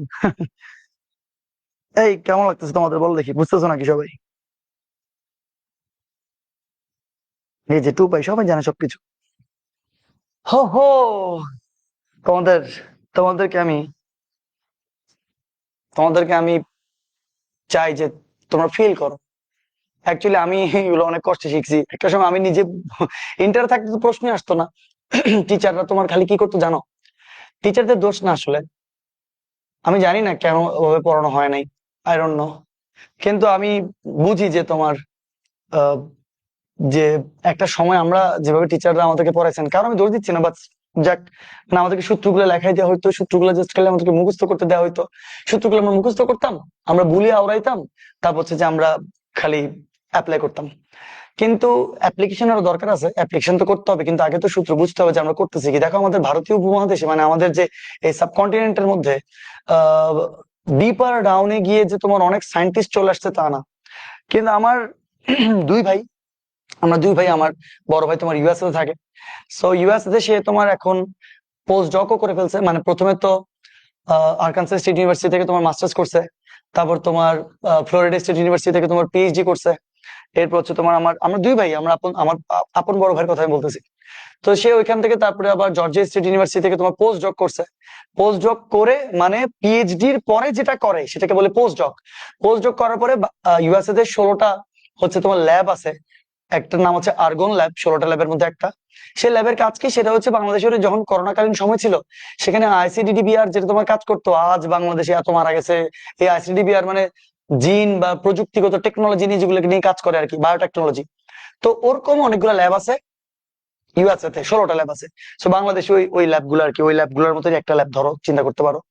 তো তো ভাইয়া ওইখানে হচ্ছে যে এখন সিনিয়র রিসার্চার আর সায়েন্টিস্ট হিসেবে যুক্ত আছে আর্গন ল্যাবের একজন। তো ভাইয়া ইউএসএ তে থাকে। তো ওর সুবাদে আমার ইউএসএ এর সম্পর্কে আগাগোড়া একটা আইডিয়া আছে আর কি। বাংলাদেশের ইউনিভার্সিটি প্রায় 52-53টা, ইউএসএ তে ইউনিভার্সিটি আছে 4,500টা। বাংলাদেশে তোমার 10 লক্ষের মতো শিক্ষার্থী, যেখানে এক একটা সিটের পিছনে 70 থেকে 80 জন করে তোমার ভর্তি পরীক্ষা দেয়। সেখানে ইউএসএ তে ভর্তি পরীক্ষা তো এরকম দূরের কথা, যেগুলো একদম ভালো, এমআইটি, ম্যাসাচুসেটস, তারপর হচ্ছে তোমার অনেক ভালো ভালো ইউনিভার্সিটি গুলোতে অবশ্যই তোমার ভর্তি পরীক্ষা দিয়ে ভর্তি হতে হয়। কিন্তু বাংলাদেশের বুয়েটের চেয়ে আরো 1000 গুণ ভালো ইউনিভার্সিটিস আছে, যেগুলোতে হয়তো ভর্তি পরীক্ষা দিতে হয় না, এমনি ভর্তি হওয়া যায়। চিন্তা করতে পারতো জিনিসগুলো, মানে শিক্ষা কতটা সহজ সেখানে। কিন্তু ওইখানের মানুষটাও তেমন একটা ম্যাথমেটিক্সে, যতদূর আমি শুনতে পাইছি ভাইয়ের থেকে, তত একটা ভালো না। কিন্তু আমাদের সাবকন্টিনেন্টের মানুষরা গণিতে অনেক ভালো, ফিজিক্সে অনেক ভালো। কারণ তারা এত বেশি হ্যাজার্ডে থাকে, প্রতি বর্গ কিলোমিটারে বাংলাদেশে 1500-2000-এর উপরে মানুষ বসবাস করে। সো এত মানুষ যেখানে বসবাস করে, যেখানে যেখানে শিক্ষাগুলো আসলে তোমার বেসিক থেকে কোর করে করার সুযোগ খুব কম, খুব অল্পতে কিভাবে তোমার মানুষের পেট চালাবে, কিভাবে অল্পতে তোমার সেরে গিয়ে মানুষের দুবেলা দুমুঠো ভাত খেতে পারবে, সেই জিনিসগুলোর প্রতি মানুষের বেশি আরো অনেক বেশি অ্যাট্রাকশন এফেকশন। কারণ আগে তো পেটে ভাত থাকতে হবে, তারপর না তোমার পড়ালেখা, তারপর না বাকি যাবতীয় সবকিছু। তো শিক্ষা তো একটা মৌলিক অধিকার, কিন্তু খাদ্য তো সবার আগে মৌলিক অধিকার। তো খাদ্যের পিছনে ছুটতে গিয়ে বিশাল একটা মানুষ তোমার কি হয়ে গেছে, তোমার এসব গুলো থেকে অনেক বেশি কিছু দূরে গিয়ে, বিজ্ঞান থেকে অনেক বেশি দূরে গিয়ে ব্যবসা নির্ভর একটা দেশে পরিণত হয়ে গেছে। বিজনেস বিজনেস বিজনেস, যেদিকে দেখবে সে তোমার বিজনেস করতে চায়, স্বাভাবিক, ঠিক আছে। তো বিজ্ঞানের প্রতি যে ওরকম একটা আকর্ষণ সেটা অনেক কম, যদিও ইন্ডিয়াতে এখন এগুলো একটু বাড়তেছে, বাংলাদেশের মানুষের তো আসলে অ্যাকচুয়াল কম তোমার। তো তাও আমরা আবার শিখি যখন, তখন ওভাবে পারফেক্টলি শিখার যে একটা মন মানসিকতা সেটা সবসময় হয় না। কিভাবে সিলেবাস শেষ করব, কিভাবে পরীক্ষা পাস করতে হবে, সিলেবাস শেষ করে কিভাবে হচ্ছে তোমার কি তাড়াতাড়ি তাড়াতাড়ি আমরা খালি পাস করে টাকা কামাবো, সে একটা চিন্তা ভাবনা। টাকা অবশ্যই ইম্পর্টেন্ট, কিন্তু সবই ইম্পর্টেন্ট, তুমি আরো ম্যাসিভ আকারে টাকা কামাইতে পারবা যখন তোমার বেসিক স্ট্রং হবে। ট্রু বলতেছি আমি, একদম একদম ট্রু বলতেছি। বাকি তোমরা তোমাদের ব্যাপারটা খুব ভালো করে বুঝতে পারবা। তো যখনই পড়ালেখা করবা, শুধু ম্যাথ না, ফিজিক্স কেমিস্ট্রি ম্যাথ বায়োলজি যে কোনো বিষয় পড়ো, ভালো করে পড়ার চেষ্টা করে যাতে যেখান থেকে সায়েন্টিস্ট বের হয়ে আসে। দেখো আমার মাথার মধ্যে তেমন একটা কিছু নাই হয়তো, বা আমি কিছু করতে পারি না, কিন্তু আমার স্টুডেন্ট গুলো তো ডেফিনেটলি আরো বেশি বেটার কিছু করতে পারবে। অবশ্যই তোমরা আরো সেরা সেরা জায়গায় যেতে পারবো, তোমরাই মেইন, তোমরাই মাথা, তোমরা নেক্সট ভবিষ্যৎ চালাবা, তোমরা সবকিছু করবা। সো তোমাদের হাতে অনেক কিছু আছে, সময়ও আছে, যেটা তো এখন আমাদের কাছে নাই। সো তোমরা তোমাদের সময়গুলোকে পারলে কাজে লাগাইও। একটা সময় তোমরা দেখবা এমন একটা স্টেটে চলে যাবা যেটা থেকে, যেটা যেটা সেই সম্মানের আর সম্মানের। তো বাকিটা তোমাদের উপর। ওকে, আমি বলতে বলতে অনেক কিছু বলে ফেলছি, সরি। আমার কোনো কথা কেউ রাগ টাগ করিও না, এটা বাস্তবতা আর কি। তো এখন বৃত্তকলার ক্ষেত্রফল half into theta into R square, আরেকবার half into theta into R square, আরেকবার half into theta into R square. I hope তোমরা বুঝতে পারছো যে কিভাবে বৃত্তকলার ক্ষেত্রফলটা আসছে। এবার সহজ সহজ কিউট কিউট দেখে আমরা কিছু অঙ্ক করবো। ওকে ওকে ওকে ওকে ওকে ওকে আচ্ছা, আর কোনো কথা নেই, এবার লেখেন, ঠিক আছে। আমি ইউএসএ চলে যাই নাই কেন? সুজন, আমি ইউএসএ চলে যাই নাই কেন, একদম সত্যি কথা বলি, আল্লাহর কসম, শুধু স্টুডেন্ট পড়ানোর জন্য, একদম ট্রু, আর কোনো কারণ নেই। মানে অ্যাকচুয়াল কারণ এটাই, মানে ম্যাথলেটস বলো বা স্টুডেন্ট বলো, এই সাম্রাজ্যটা এত বড় হয়ে গেছে অফলাইনে আমার, আলহামদুলিল্লাহ। তো আমি আর যাইতে পারি না, আমি মাস্টার্স পর্যন্ত করছি। আমি আসলে যে পিএইচডির জন্য যে আবার এনরোল করব, আমার কাছে অনেক অপরচুনিটিস ছিল, আমি চাইলে অ্যাপ্লাই করলেই হয়ে যেত, এরকম অনেক টাইপের আমার সুযোগ ছিল। বাট এই স্টুডেন্ট পড়াইতে গিয়ে এটার ভিতরে আমি এত ইনভলভমেন্ট হয়ে গেছে, আমার আমার কোনো যাইতে ইচ্ছা করে নাই। একদম একদম মন থেকে সত্য কথা বলতেছি। অবশ্যই স্ট্যান্ডার্ড অফ লিভিং এর কথা চিন্তা করলে ইউএস অনেক হাই, কিন্তু ঠিক আছে, আল্লাহ যা রাখছে ভালোই রাখছে, কোনো অসুবিধা নেই, এই জন্য যাওয়া হয় নাই, আর কোনো কারণ নেই। ঠিক আছে ভাই, এখন একটা ত্রিভুজের দুইটা কোণের মান এত এত হলে অপর কোণের মান কত, কি মজার অঙ্ক। দেখি আগে বলো দেখি, ত্রিভুজের তিন কোণের সমষ্টি যে 180 ডিগ্রি, সেটা কি তোমরা জানো? তো আমরা লিখে ফেলি যে আজা, কোনো কথা চিন্তা ভাবনা না করে আগে লিখি ত্রিভুজের তিন কোণের সমষ্টি। আজকে কিন্তু অনেক কিছু পড়ে ফেলবো আমরা ইনশাল্লাহ, দেখবা।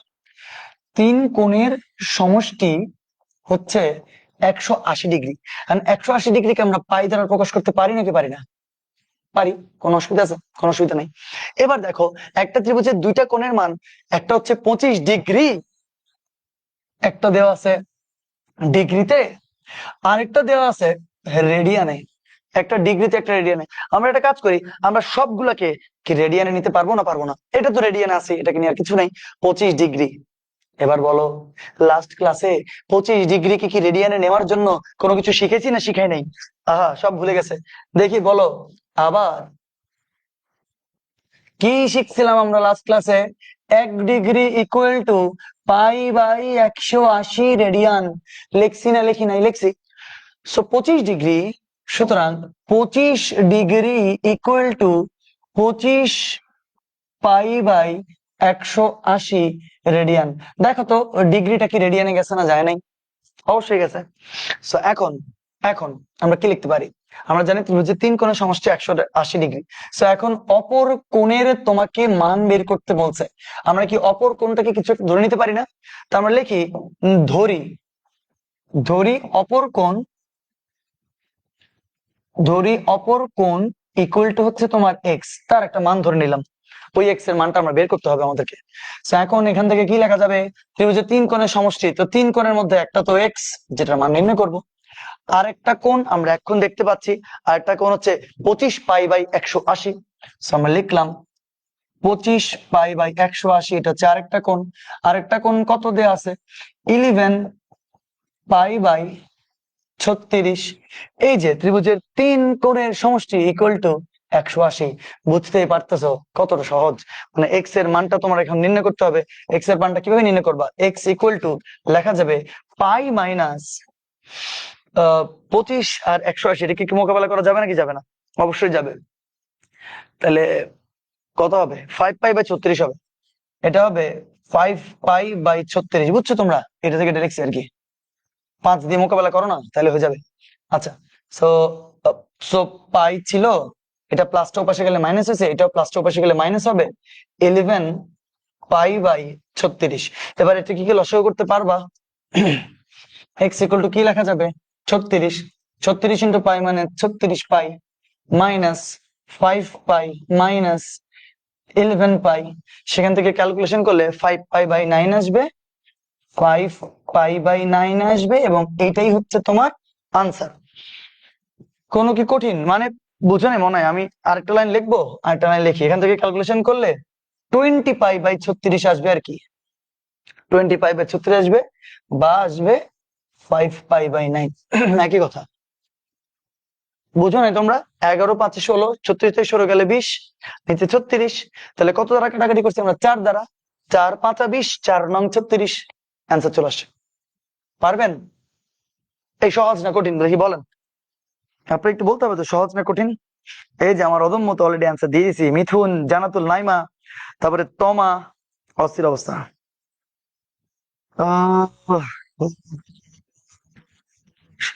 আচ্ছা তোমরা জানাতুল, জয়, তোমরা এখন অযথা উল্টাপাল্টা কথাবার্তা না বলার কোনো দরকার নেই।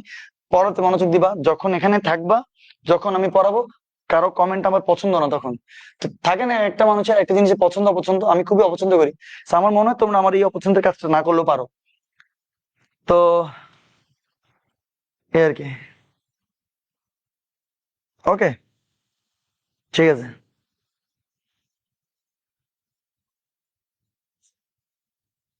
ওকে, ত্রিভুজের তিন কোণের সমষ্টি 90 ডিগ্রি, অসাধারণ অবস্থা। হ্যাঁ, ভেরি গুড। ত্রিভুজের তিন কোণের সমষ্টি 90 ডিগ্রি, তোমাকে দিয়ে হবে, তোমাকে দিয়ে হচ্ছে যে অনেক কিছু করা যাবে। ত্রিভুজের তিন কোণের সমষ্টি 90 ডিগ্রি, চমৎকার, অসাধারণ অবস্থা। এখন এটা আশা করি তোমরা লিখে ফেলছো, এইটা আশা করি তোমরা লিখে ফেলছো। আমরা নেক্সট ছোট্ট করে অঙ্ক আরেকটাতে যাই। দেখ এবার আরেকটা কথা বলছে, একই জিনিস বলছে, একটু ঘুরাই বলছে যে একটা ত্রিভুজের দুটি কোণের পরিমাণ, আবারও দুইটা কোণ আছে। একটা কোণ হচ্ছে 72 ডিগ্রি 53 মিনিট 51 সেকেন্ড, আর এটা হচ্ছে 37 ডিগ্রি 6 মিনিট 9 সেকেন্ড। এগুলো কিন্তু কোণ। একটা ত্রিভুজের দুইটা কোণের মান এত এবং এত হলে অপর কোণের মান রেডিয়ানে কত? এখানে স্পেসিফিক ভাবে একদম রেডিয়ান কোণ তোমাকে বলে দিছে। আমরা কি আবার লিখতে পারি না যে ত্রিভুজের তিন কোণের সমষ্টি? আচ্ছা, এটা প্রথমে লিখে ফেলি, যাও যে ধরি অপর কোণ এক্স, অপর কোণ কি এক্স। তোমরা নিজেরই করা উচিত, আসলে এটা এইচডব্লিউ দেওয়া উচিত। যাও, সো আবার আজা ত্রিভুজের তিন কোণের সমষ্টি 180 ডিগ্রি, ঠিক আছে, লিখে ফেলে যাও, ইয়ার করব। ত্রিভুজের তিন কোণের সমষ্টি, ত্রিভুজের তিনটা কোণকে সবসময় যখন যুক্ত করবা তখন তুমি 180 ডিগ্রি পাবা। আচ্ছা, এখন এখন দেখো এখানে কি বলছে, এখানে তোমাকে বলছে যে 72 ডিগ্রি 53 মিনিট 51 সেকেন্ড, এটাকে সম্পূর্ণ তোমার রেডিয়ানে নিতে হবে। এবং রেডিয়ানের ব্যাপারটা আই হোপ তোমাদের মনে আছে যে আমরা কালকে বলছিলাম 72 ডিগ্রি 53 মিনিট 51 সেকেন্ড, এটাকে যখন রেডিয়ানে নিতে হবে, লাস্ট ক্লাসে কিন্তু পড়ছিলাম আমরা যে 72 যোগ 53/60, মনে পড়তেছে? তারপরে প্লাস দিয়ে দেখো না, তোমার খাতাটা খুলে দেখো, আগের ক্লাসে আছে। 51/60 ইন্টু 60, মনে পড়ছে? আবার এখন এই এই কাজটা করলে আমরা কি এখনো রেডিয়ানের নিচে? এটা আমরা বলতো এখন রেডিয়ানে নেই, এটা আমরা এখনো ডিগ্রিতে আছে, মানে টোটালটাকে আমরা ডিগ্রিতে নিছি। 72 ডিগ্রি 53 মিনিট 51 সেকেন্ড টোটালটাকে একসাথে আমরা আগে অ্যাকচুয়ালি ডিগ্রি মোডে নিছি। তোমরা যদি জাস্ট ক্যালকুলেটর দাও, ক্যালকুলেটরের মান বসিয়ে দিলে এটা 72.89 ডিগ্রি আসবে। কিন্তু এখনো বলো এই 72.89 ডিগ্রি আসছে, আমরা কি এটা এখনো রেডিয়ানে নিছি? রেডিয়ানে কিন্তু নেই নাই, আমরা কিছুক্ষণ পরে তোমার রেডিয়ানে নিব। ফাইন, আচ্ছা রেডিয়ানে নেবো, টেনশন করিও না। আরেকটা আছে কি 37 ডিগ্রি 6 মিনিট 9 সেকেন্ড, সেটা কি নিয়েও কাজ করি। 37 ডিগ্রি 6 মিনিট 9 সেকেন্ড, এটাকে কি বলা যাবে? 37 plus 6 divided by 60 plus 9 divided by 60 গুণ 60। ঠিক আছে, এই টোটালটা আবার কিসে গেল? এই টোটালটা ডিগ্রিতে গেল। সেখান থেকে তুমি যদি ক্যালকুলেশন করো কত ডিগ্রি আসবে? ক্যালকুলেশন তো করতে পারবে না, ক্যালকুলেটর বসে দিলে পারবো না, এটা আসবে 37.10 ডিগ্রি। ঠিক আছে, ওকে। আচ্ছা, তো তাহলে এখনো বলো আমরা কি রেডিয়ানে নিছি? আমরা কিন্তু এখনো রেডিয়ানে নেই নাই, আমরা নিব, কোনো অসুবিধা নাই। এখন ত্রিভুজের তিন কোণের সমষ্টি যেহেতু 180 ডিগ্রি, তো সুতরাং তিনটা কোণ কিন্তু অলরেডি আসছে, একটা এক্স, আরেকটা কি 72.89 ডিগ্রি 89 ডিগ্রি, প্লাস আরেকটা কি 37.10 ডিগ্রি 37.10 ডিগ্রি। এই তিন কোণের সমষ্টি কত? 180 ডিগ্রি। ঠিক আছে, এবার এখান থেকে তুমি যদি ক্যালকুলেশন করো x equal to 180 minus 72.89 degree. ঠিক আছে, এই বুঝতেছো তোমরা? Minus 37.10 degree. এখান থেকে তোমার যদি ক্যালকুলেশন করো সে এক্স এর মান আসবে 70 ডিগ্রি। দেখো আমি এক্স এর মান আনছি 70 ডিগ্রি, কিন্তু আমাকে কি ডিগ্রিতে বের করতে বলছে নাকি রেডিয়ানে? আমরা এখন রেডিয়ানে এটাকে নিয়ে চলে গেলে আনসার শেষ। তোমরা আবার আরেক উপায় বলতে পারো, তোমরা বলতে পারো স্যার আমি যদি প্রথমেই ডিগ্রিটাকে রেডিয়ানে নেই, আমি যদি এটাকেও ডিগ্রিটাকে রেডিয়ানে নেই এবং তারপর যদি স্যার মান বসাই, কোনো কি অসুবিধা আছে? আবার 180টাকেও 2 পাই রেডিয়ানে নিতে হবে, কোনো অসুবিধা নাই। কিন্তু তুমি একটা কথা আমাকে বলো তো, তুমি 3বার কাজ করা আর তুমি সবকিছু করে একবার কাজ করা, এটা অনেক ইজি না? মানে তুমি বারবার বারবার কেন রেডিয়ানে নিবা? তুমি টোটাল ব্যাপারটাকে ডিগ্রিতে বের করার পরে সেই ডিগ্রিটাকে একবার রেডিয়ানে নিলে তোমার ভেজাল শেষ। সো এক্স এর মান আসছে 70 ডিগ্রি। তো আমরা কি জানি? আমরা জানি তোমার এই যে দেখো, আবার আবার দিয়ে আমরা বলতে পারি না যে 1 degree equal to pi by 180 radian, বলতে পারি। তো 1 ডিগ্রি যদি এটা হয়, সুতরাং 70 ডিগ্রি কি হবে? 70 ডিগ্রি ইকুয়াল টু হবে 70 পাই বাই 180 রেডিয়ান। এই যে এটাই হচ্ছে আনসার। এই যে আমার মনে হয় তোমরা অলরেডি আনসার দিয়ে দিচ্ছ আমাকে অনেক। ও সবাই তো তোমার কি 1.22 1.22 অ্যান্সার দিচ্ছ, very good very good very good, কোনো অসুবিধা নেই। এই দেখো 70 বাই 180, এটাকে তুমি ক্যালকুলেশন করো, যা ইচ্ছে তাই করো, তোমার সম্পূর্ণ পার্সোনাল ব্যাপার। দেখি তোমরা বুঝছো নাকি? সবাই বলো কেমন লাগতেছে তোমাদের ক্লাস, সবাই বলো। 150 জন লাইভে, যদি 200 জন হয়তো খুব ভালো লাগতো। এর আগের ক্লাসে যেহেতু 220 জন ছিল, তো চিন্তা করো 70 জন এক ক্লাসে গায়েব হয়ে গেছে। ওয়াও,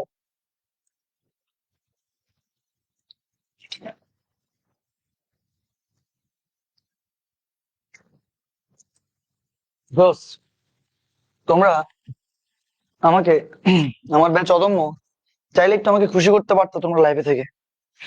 দেখো লাইভে বারবার করে তোমাদেরকে বলি যে লাইভে তোমরা আসো, লাইভে তোমরা আসো। যে আচ্ছা লিখে ফেলো, লিখে লিখে আমার কথা শোনো। তোমরা যদি লাইভে থাকতা তাইলে আহ এটা ড্রিমের মতো আর কি, থাকে না মানুষের ড্রিম, যে আমার লাইভ ক্লাস 600 700 লাইভ ক্লাস যারা ভর্তি হচ্ছে, তারা 600 700 স্টুডেন্ট একদম মিনিমাম একসাথে লাইভ করবে। এটা তো একটা ড্রিম থাকতে পারে। তো সেখানে মাত্র যদি এত কম থাকে, তাহলে আমি কি বলবো আর? ওকে, কি আর করার। ঠিক আছে, আমরা আর কোনো কথাবার্তা না বলি, আমরা এবার একটা নতুন টাইপে যাব, জানো? টাইপটার নাম হচ্ছে তোমার প্রগমন। তোমরা শুনছো না? সমান্তর প্রগমন, গুণোত্তর প্রগমন, বিপরীত প্রগমন, এরকম প্রগমন অনেক শুনছো না? সেই ব্যাপারগুলো আমরা একদম খুব ভালোভাবে বেসিকটা বুঝবো। ঠিক আছে, এই যে প্রগমন, প্রগমন তিন ধরনের, একটা হচ্ছে সমান্তর, একটা হচ্ছে গুণোত্তর, আর একটা হচ্ছে বিপরীত। সেই সমান্তর, গুণোত্তর, বিপরীত টপিক গুলো অ্যাকচুয়ালি কি এখনই বুঝে যাবো। টপিক গুলো কি খুব সহজ। ধরো তিনটা মান আছে এবিসি, ধরো এ বি সি, এরা সমান্তর প্রগমনে আছে। এরা কিসে আছে? এবিসি তিনটা সমান্তর প্রগমনে আছে। এই তিনটা সমান্তর প্রগমনে কখন থাকবে জানো? যদি একটা শর্ত মেনটেন করে এরা, যদি A plus C equal to 2b হয়, A plus C equal to যদি 2b হয়, তাহলে সমান্তর প্রগমন হবে, মানে সমান্তর প্রগমন তৈরি হবে। যদি A plus C equal to 2b হয়, তবে এরা সমান্তর প্রগমনভুক্ত, তবে এরা সমান্তর প্রগমনভুক্ত। আর তুমি বলতে পারো স্যার এটা কি বললেন আপনি, আমরা তো কিছু বুঝি নাই। মানে এ প্লাস সি ইকুয়াল টু যদি 2b হয়, এই শর্তটা যদি ফুলফিল করে, বক্স দিদি, ঠিক আছে। এখন তোমরা বলতে পারো, যেমন ধরো এ এর মান হচ্ছে 1, ধরো বি এর মান হচ্ছে তোমার 2, আর সি এর মান হচ্ছে ধরো 3। এর মান 1, বি এর মান 2, সি এর মান হচ্ছে তোমার কি 3। এই যে 1 2 3 এদেরকে দেখলেই বোঝাচ্ছে এরা কিন্তু সমান্তর প্রগমনভুক্ত। আর তুমি মান নিছো, কিন্তু তুমি মান, ধরো তুমি জানো না আর কি, তুমি যে কোনো জিনিস যদি এরকম করে দেখো, এর সাথে সি যদি যোগ করো, এর সাথে সি যদি যোগ করো, তাহলে কত হবে? 1 + 3। এটা আমরা একটা শর্ত করতেছি আর কি, যে এটা একটা শর্ত, এই শর্তে সমান্তর প্রগমন পাওয়া যাবে। সো 1 এর সাথে 3 যদি যোগ করো, a + c ইকুয়াল টু 2, এই যে 2 ইনটু বি এর মান, বি এর মান কত 2। তাহলে আমাকে বলো 4 আর 4 কি সমান হয়েছে না হয় নাই? হয়েছে, 4 আর 4 সমান হয়েছে। তো যদি কেউ এই জিনিসটা মেনটেন করে না, a + c = 2b, তাহলে ওই তিনটা যে রাশি, ওই তিনটা যে মান, তারা সমান্তর শ্রেণীভুক্ত হবে। আমার মনে হয় কম বেশি সবাই বুঝে গেছো। ছোট্ট উদাহরণটা দিয়ে তোমরা লিখে রাখতে পারো। সো এবার আমরা আরেকটু উদাহরণে যাব, যে গুণোত্তরটা কিভাবে হয়, গুণোত্তর প্রগমনটা কিভাবে হয়। যদি এবিসি আবারও তিনটা মান হয় এবিসি, তাহলে এই যে এ সি ইকুয়াল টু যদি বি স্কোয়ার হয়, দেখো মনোযোগ দিয়ে ধরো লিখে রাখো, যে এ সি ইকুয়াল টু যদি বি স্কোয়ার হয়, হ্যাঁ, তাহলে তোমার এটা কি প্রগমনভুক্ত? এটা হচ্ছে গুণোত্তর প্রগমনভুক্ত। এটা তো কাজ করতেছে না কেন? এই যে হ্যাঁ, এবার ঠিক আছে। এ সি ইকুয়াল টু যদি বি স্কোয়ার, তাহলে এটা গুণোত্তর প্রগমনভুক্ত। তাহলে এত যদি হয়, এত হয়, তবে এরা গুণোত্তর প্রগমন ভুক্ত। আচ্ছা, তো তাহলে এর মান চিন্তা করো এবার 1, আবার এর মান 1 বলি। ধরো বি এর মান 2, সি এর মান 4। আমি তোমাদেরকে জাস্ট উদাহরণগুলো দেখাচ্ছি একটু, যাতে তোমাদের একটু বুঝতে সুবিধা, আর কিছু না। তো তাহলে এ সি, এর মান 1, সি এর মান 4, A C equal to B square, B এর মান 2 এর স্কোয়ার, তাহলে AC A C into B square. তাহলে আবার বলো তো, এখান থেকে 4 সমান 4 আসছে না আসে নাই? আসছে। কিন্তু বুঝতে পারতেছো এ এর মান কত? 1, বি এর মান 2, সি এর মান 4। এই 1 2 4 এরাই গুণোত্তর প্রগমনভুক্ত। কারা গুণোত্তর প্রগমনভুক্ত? এই যে 1 2 4, দেখো 1 ইন্টু 2, আবার 2 ইন্টু 2 দিয়ে করলে মানে 1 স্কোয়ার 1, 1 ইন্টু 2 মানে 1 2 4, এরা পরস্পর গুণোত্তর ভাবেই আছে। তো তুমি এরকম যে কোনো যদি তিনটা মানকে AC equal to B square করে দেখো, মানে এসি সমান যদি বি স্কোয়ার আসে, তাহলে তোমরা বুঝতে পারবা যে এই তিনটা মান পরস্পর তারা গুণোত্তর শ্রেণীভুক্ততে আছে। তারা কি শ্রেণীভুক্ততে আছে? গুণোত্তর শ্রেণীভুক্ততে আছে। আচ্ছা ফাইন। এবার বুঝছো তোমরা সবাই? বুঝে গেছো আশা করি। ওকে ওকে ওকে ওকে। এবার বিপরীত প্রগমনভুক্ত জিনিসটা কি? আবারও আবারও যদি তোমার এবিসি হয়, তিনটাকে 3 কালার দিলাম যাতে দেখতে সুন্দর লাগে। এই তিনটা রাশি এবিসি এবিসি এবিসি, এই তিনটা রাশি বিপরীত প্রগমনভুক্ত কখন হবে? বিপরীত প্রগমনভুক্ত তখনই হবে যখন 1/a plus 1/c equal to 2/b হবে। 1/a plus 1/c equal two যখন 2/b হবে, তখন 1/a plus 1/c equal to 2/b হবে বা হয়, তবে তবে এরা এরা মানে কারা, এবিসি আর কি, তবে এরা বিপরীত প্রগমনভুক্ত। যদিও এই বিপরীতটা তেমনটা লাগে না। আবার উদাহরণ দিই, ধরো এর মান হচ্ছে তোমার হাফ, এর মান হাফ ও এর মান 1/3, তারপরে এর মান 1/3, বি এর মান হচ্ছে ধরো 1/5, আর সি এর মান হচ্ছে ধরো 1/7। এর মান 1/3, বি এর মান 1/5, সি এর মান হচ্ছে 1/7। 5টা দেখতে একটু বাজে লাগতেছে, 5টা সুন্দর করে লিখে দিই। আচ্ছা ঠিক আছে, এখন কেমনে কি, দেখো এর মান 1/3, তাহলে 1/1 এর মান হচ্ছে 1/3 প্লাস 1/c এর মান কত 1/7 ইকুয়াল টু 2/b এর মান কত 1/5। তোমরা কি বুঝতেছো? উল্টাই দিলে 3/7 হবে, এখান থেকে লেখা যাবে 3+7, 5 দুগুণা কত 10। তোমরা বুঝতে পারতেছো, এখান থেকে স্পষ্ট লেখা যাবে 10 = 10। এই লেখা দেখা যাচ্ছে যাচ্ছে না যাচ্ছে, একটু যদি একটু ছোট করে দিই, ছোট করা যাবে না? হ্যাঁ গেল তো। ওকে, সো আমার মনে হয় তোমরা কোন প্রগমন কি এবং কোন প্রগমন কিভাবে আসছে সেটা আমার মনে হয় বুঝে গেছো। 10 = 10 আসছে, 4 = 4 আসছে, 4 = 4 আসছে এখানেও। মানে এই 1 2 3 এরা সমান্তর ধারাতে আছে, এই 1 2 4 এরা গুণোত্তর ধারাতে আছে, এই 1/3 1/5 1/7 এরা বিপরীত প্রগমনভুক্ত অবস্থায় আছে। সো আমার মনে হয় এই 3টা কন্ডিশন তোমরা পারফেক্টলি বুঝতে পারছো, এবং একদম সহজ একটা টপিক ছিল। আমরা এগুলো দিয়ে একটা ছোট ছোট অঙ্ক করে ফেলবো, তাহলে গিয়ে আরো তোমরা ভালো করে বুঝতে পারবা।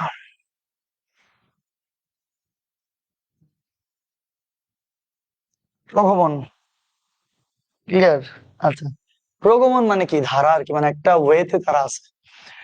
সো আই হোপ তোমরা এতটুকু বুঝছো। আমরা নেক্সট, এবার তোমাদের তো লেখার সময় দিয়েছি আমি, এবার আমরা নেক্সট টপিকে চলে যাব। ক্লিয়ার ক্লিয়ার ক্লিয়ার, এই তো এই তো ক্লিয়ার। প্রগমন কি স্যার? প্রগমন আমার মাথা। আরে ভাই, গুণোত্তর শ্রেণীভুক্ত বলে না, শ্রেণী প্রগমন, প্রগমন মানে একটা ওয়েতে তারা প্রস্থান করতেছে, একটা ওয়েতে তারা আছে, একটা শ্রেণীভুক্ত অবস্থায় তারা আছে, সমান্তর শ্রেণীভুক্ত।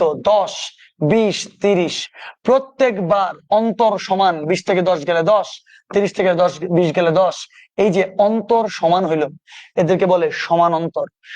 1 2 3 সমান্তর, সমান্তর শ্রেণীভুক্ত সমান অন্তর, 3 থেকে 2 গেলেও 1, 2 থেকে 1 গেলেও 1, প্রত্যেক দুইটা পদের মাঝে তোমার অন্তর সমান, এই জন্য বলে সমান্তর। প্রগমন, প্রগমন মানে ওই ধারাতে তারা আছে, একটা ওয়েতে তাদের চলমান, সমান্তর ধারা। বলো না সমান্তর ধারা গুণোত্তর ধারা, ওইটা আর কি সমান্তর প্রগমন গুণোত্তর প্রগমন। কেমনে কি, তোদের থেকে কি আশা করা যায়? একটা নতুন ওয়ার্ড দেখে তোরা নিজের থেকে কিছু আন্দাজ করতে পারিস না যে অ্যাকচুয়ালি হচ্ছে কি? বাদ দে বাদ দে বাদ দে, লেখ লেখ, এগুলো লেখ, তাড়াতাড়ি লেখ। একটি ত্রিভুজের কোনগুলো সমান্তর প্রগমনভুক্ত? এবার এখানে কিছু একটা কথা বলা আছে, একটা ত্রিভুজের যে কোনগুলা, সেই কোনগুলা সমান্তর প্রগমনভুক্ত। ফাইন, তোমাকে বলছে যে ক্ষুদ্রতম ও মধ্যম কোণ, ক্ষুদ্রতমটা এবং মধ্যমটা, ক্ষুদ্রতম এবং মধ্যম কোণ দুইটাকে ডিগ্রিতে প্রকাশ করলে তাদের অনুপাত হবে 3:5। তা প্রকাশটা করছে কিভাবে ভাই? প্রকাশ কি রেডিয়ানে করছে? না, ডিগ্রিতে করছে। ডিগ্রিতে যদি প্রকাশ করো তাদের অনুপাত কত হবে? তাদের অনুপাত হবে 3:5। তাহলে কোণগুলোর মান রেডিয়ানে কত? তোমাকে একটা ত্রিভুজের তো কোণ 3টা, সেই 3টা কোণের মানই বের করতে বলছে, কিন্তু মানটা আবার রেডিয়ানে বের করতে বলছে। দেখতে মনে হয় যে কি না কি জানি বলে ফেলছে, বাট এগুলো একদম সহজ। দেখতে মনে হয় যে কি না কি বলে ফেলছে, বাট এগুলো একদম একদম একদম সহজ। তাহলে একটা ত্রিভুজের 3টা কোণ, সেই 3টা কোণ সমান্তর ধারাতে আছে, সমান্তর প্রগমনভুক্ত। প্রগমন কি আরে মা, ক্ষুদ্রতম ও মধ্যম কোণ দুটিকে, তাহলে দেখো একটা বৃহত্তম কোণ, একটা ক্ষুদ্রতম কোণ, একটা হচ্ছে মধ্যম কোণ। তো সেই বৃহত্তম কোণের কথা বলে নাই, তোমাকে বলছে ক্ষুদ্রতম ও মধ্যম কোণ। ক্ষুদ্রতম মধ্যম কোণ দুটাকে যদি ডিগ্রিতে তুমি প্রকাশ করো, প্রশ্ন হচ্ছে কিসে প্রকাশ করবা? ডিগ্রিতে। ডিগ্রিতে প্রকাশ করলে তাদের অনুপাত হবে 3:5। ফাইন, তাহলে আমি এই দুইটা কোণকে নিয়ে কাজ করবো আর কি। তাহলে কোণগুলোর মান রেডিয়ানে কত? এখন সবাই লিখো যে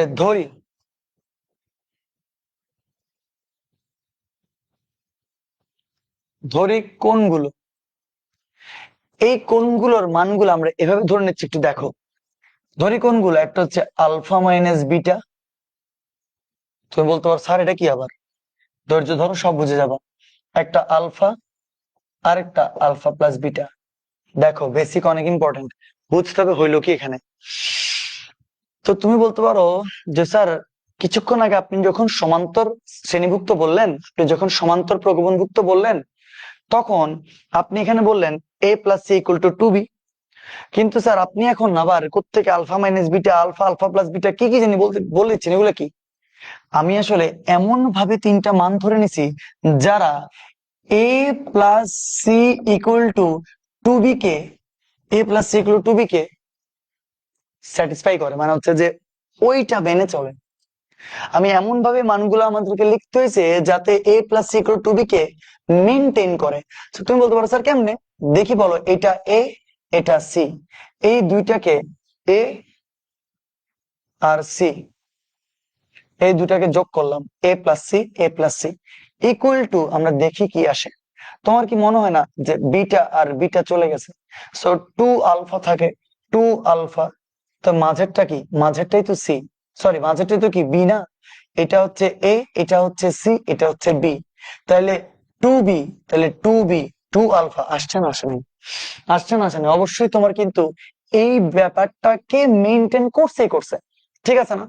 সো তাইলে তাইলে তাইলে দেখি আমাকে বলো, এই তিনটা যেহেতু এটাকে মেনটেন করলো, তাহলে অবশ্যই এরা সমান্তর শ্রেণীভুক্ত বা সমান্তর প্রগমনভুক্ত আছে না নাই? 100% আছে, কোনো ধরনের সন্দেহ নাই। a plus C equal to 2b আসতেছে, a plus C equal to 2b আসতেছে, জন্য এরা সমান্তর শ্রেণীভুক্ত। আচ্ছা দেখি আরেকটা কাজ করি, একটা মান ধরি দেখি। যাও, আলফার মান ধরো 5, ধরো বিটার মান ধরো ধরো 10। আল্লাহর রাস্তায় একটা মান ধরছি, দেখি কি হয়। আলফার মান 5, বিটার মান 10। আর একটু বেশি নিব? হ্যাঁ আচ্ছা যাক, নিছি, যাও এটাই নিছি। আলফার মান কত? 5, আলফার মান 5, আলফার মান 5, বিটার মান ধরো 10।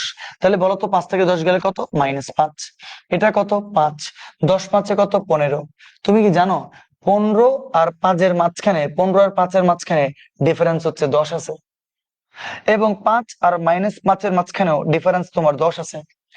বুঝো নাই তোমরা? সংখ্যা রেখে চিন্তা করো না, এটা 0, 1 2 3 4 5, এখানে 5, 1 2 3 4 -5, এখানে -5, তাহলে 5, এই যে 5 আবার 5, তাহলে টোটাল ডিফারেন্স কত আছে এখানে? 10 এর একটা অন্তর আছে না? মানে এর সাথে এর অন্তর 10, এর সাথে এর অন্তর তোমার কত? 10। তোমরা কি বুঝতে পারতেছো? তো যাই হোক, আমি তোমাদেরকে আরেকটা উদাহরণ দিলাম আর কি। আচ্ছা এবার তো এটা তো বুঝছো, এটা তো আর কোনো অসুবিধা নাই। আহ আহ এই যে আব্দুল্লাহ রাকিব, আমার মনে হয় না তোমাকে আমি এর আগে ক্লাসে কখনো দেখছি। এবং আব্দুল্লাহ রাকিব, তুমি এই যে সাইন এক্স বাই এন 6 প্রমাণিত করতেছো, তোমার এই প্রমাণটা বিশ্বাস করো কেউ ইন্টারেস্টেড না, কিন্তু তুমি যে এই প্রমাণটা এখানে করতেছো, এরকম হাজার হাজার প্রমাণ আমি তোমাকে করে দিতে পারবো। তোমার সুবাদে যাও, একটা আলতু ফালতু প্রমাণ আজকে তোমাদেরকে আমি দেখাবো, যাও। ঠিক আছে? আচ্ছা, একটা ফালতু প্রমাণ তোমাদেরকে দেখাবো, ওই যে ওর কারণে।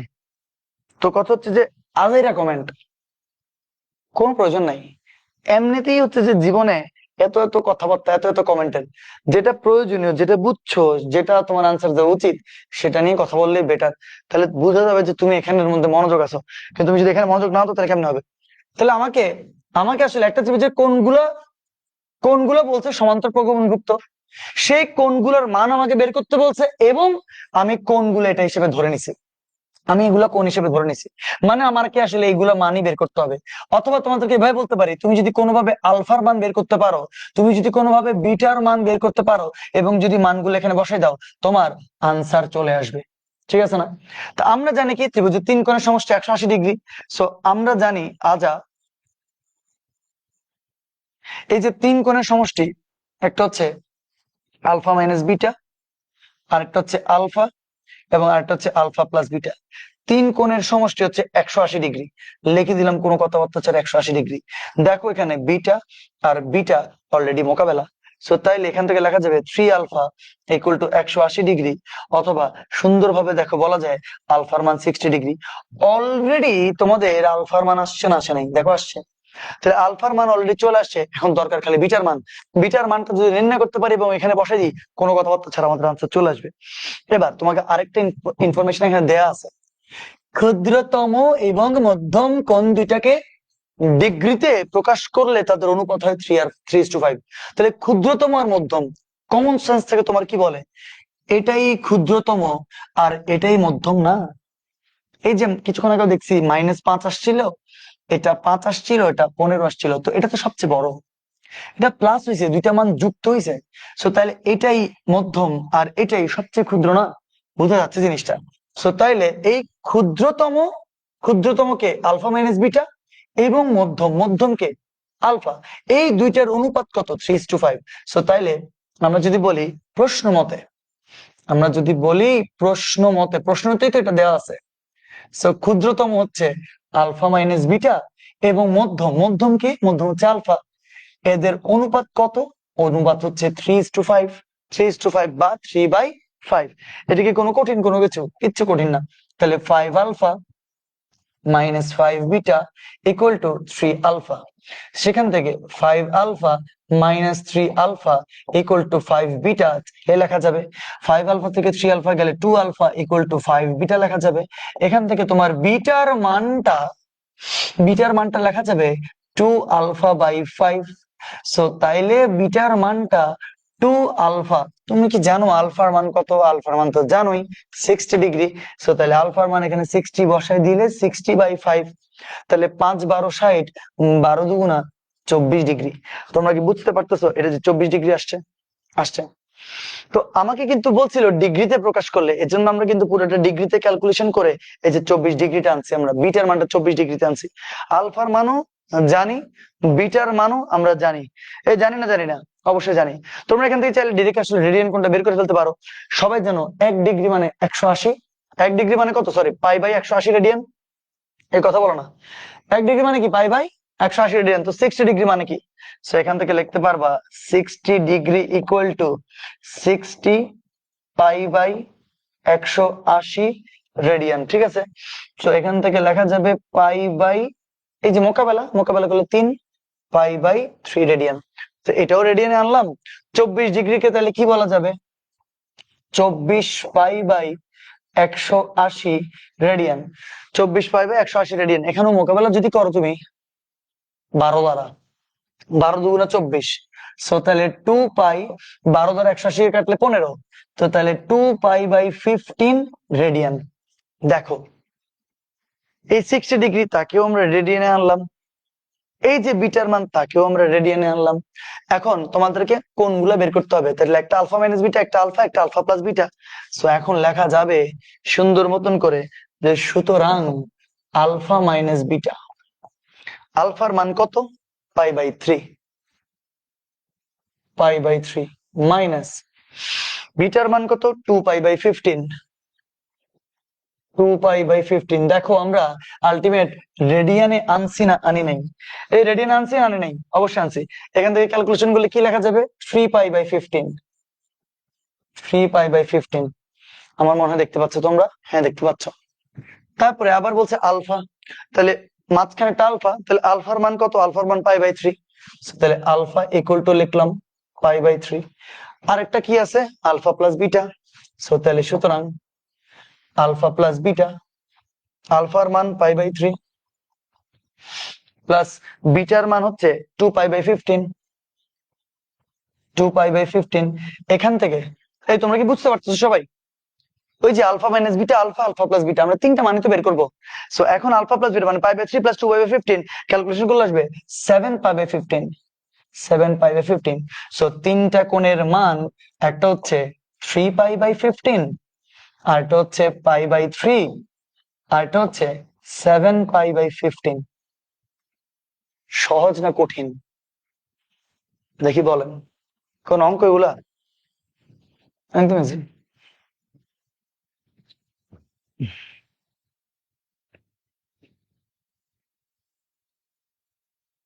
কে পাগল?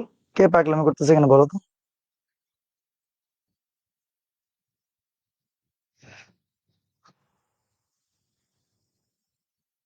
আরে এগুলো কি কথা বলতেছো তোমরা?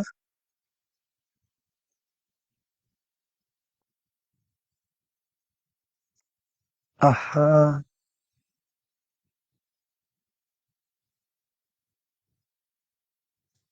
এগুলা কি কমেন্ট এগুলো আসলে?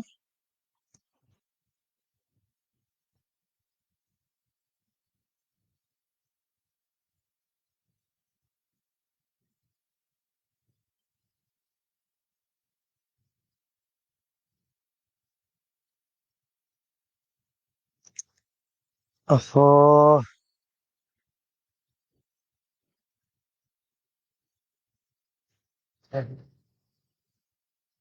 ঠিক আছে, ওকে। তোমরা একটু প্লিজ মনোযোগ দাও, তাহলে সবকিছু ঠিক হয়ে যাবে। আমি পুরো জিনিসটা আরেকটা রিপিট করে ফেলি, তাহলে কি হয়তো একটু সুবিধা হবে অনেকের।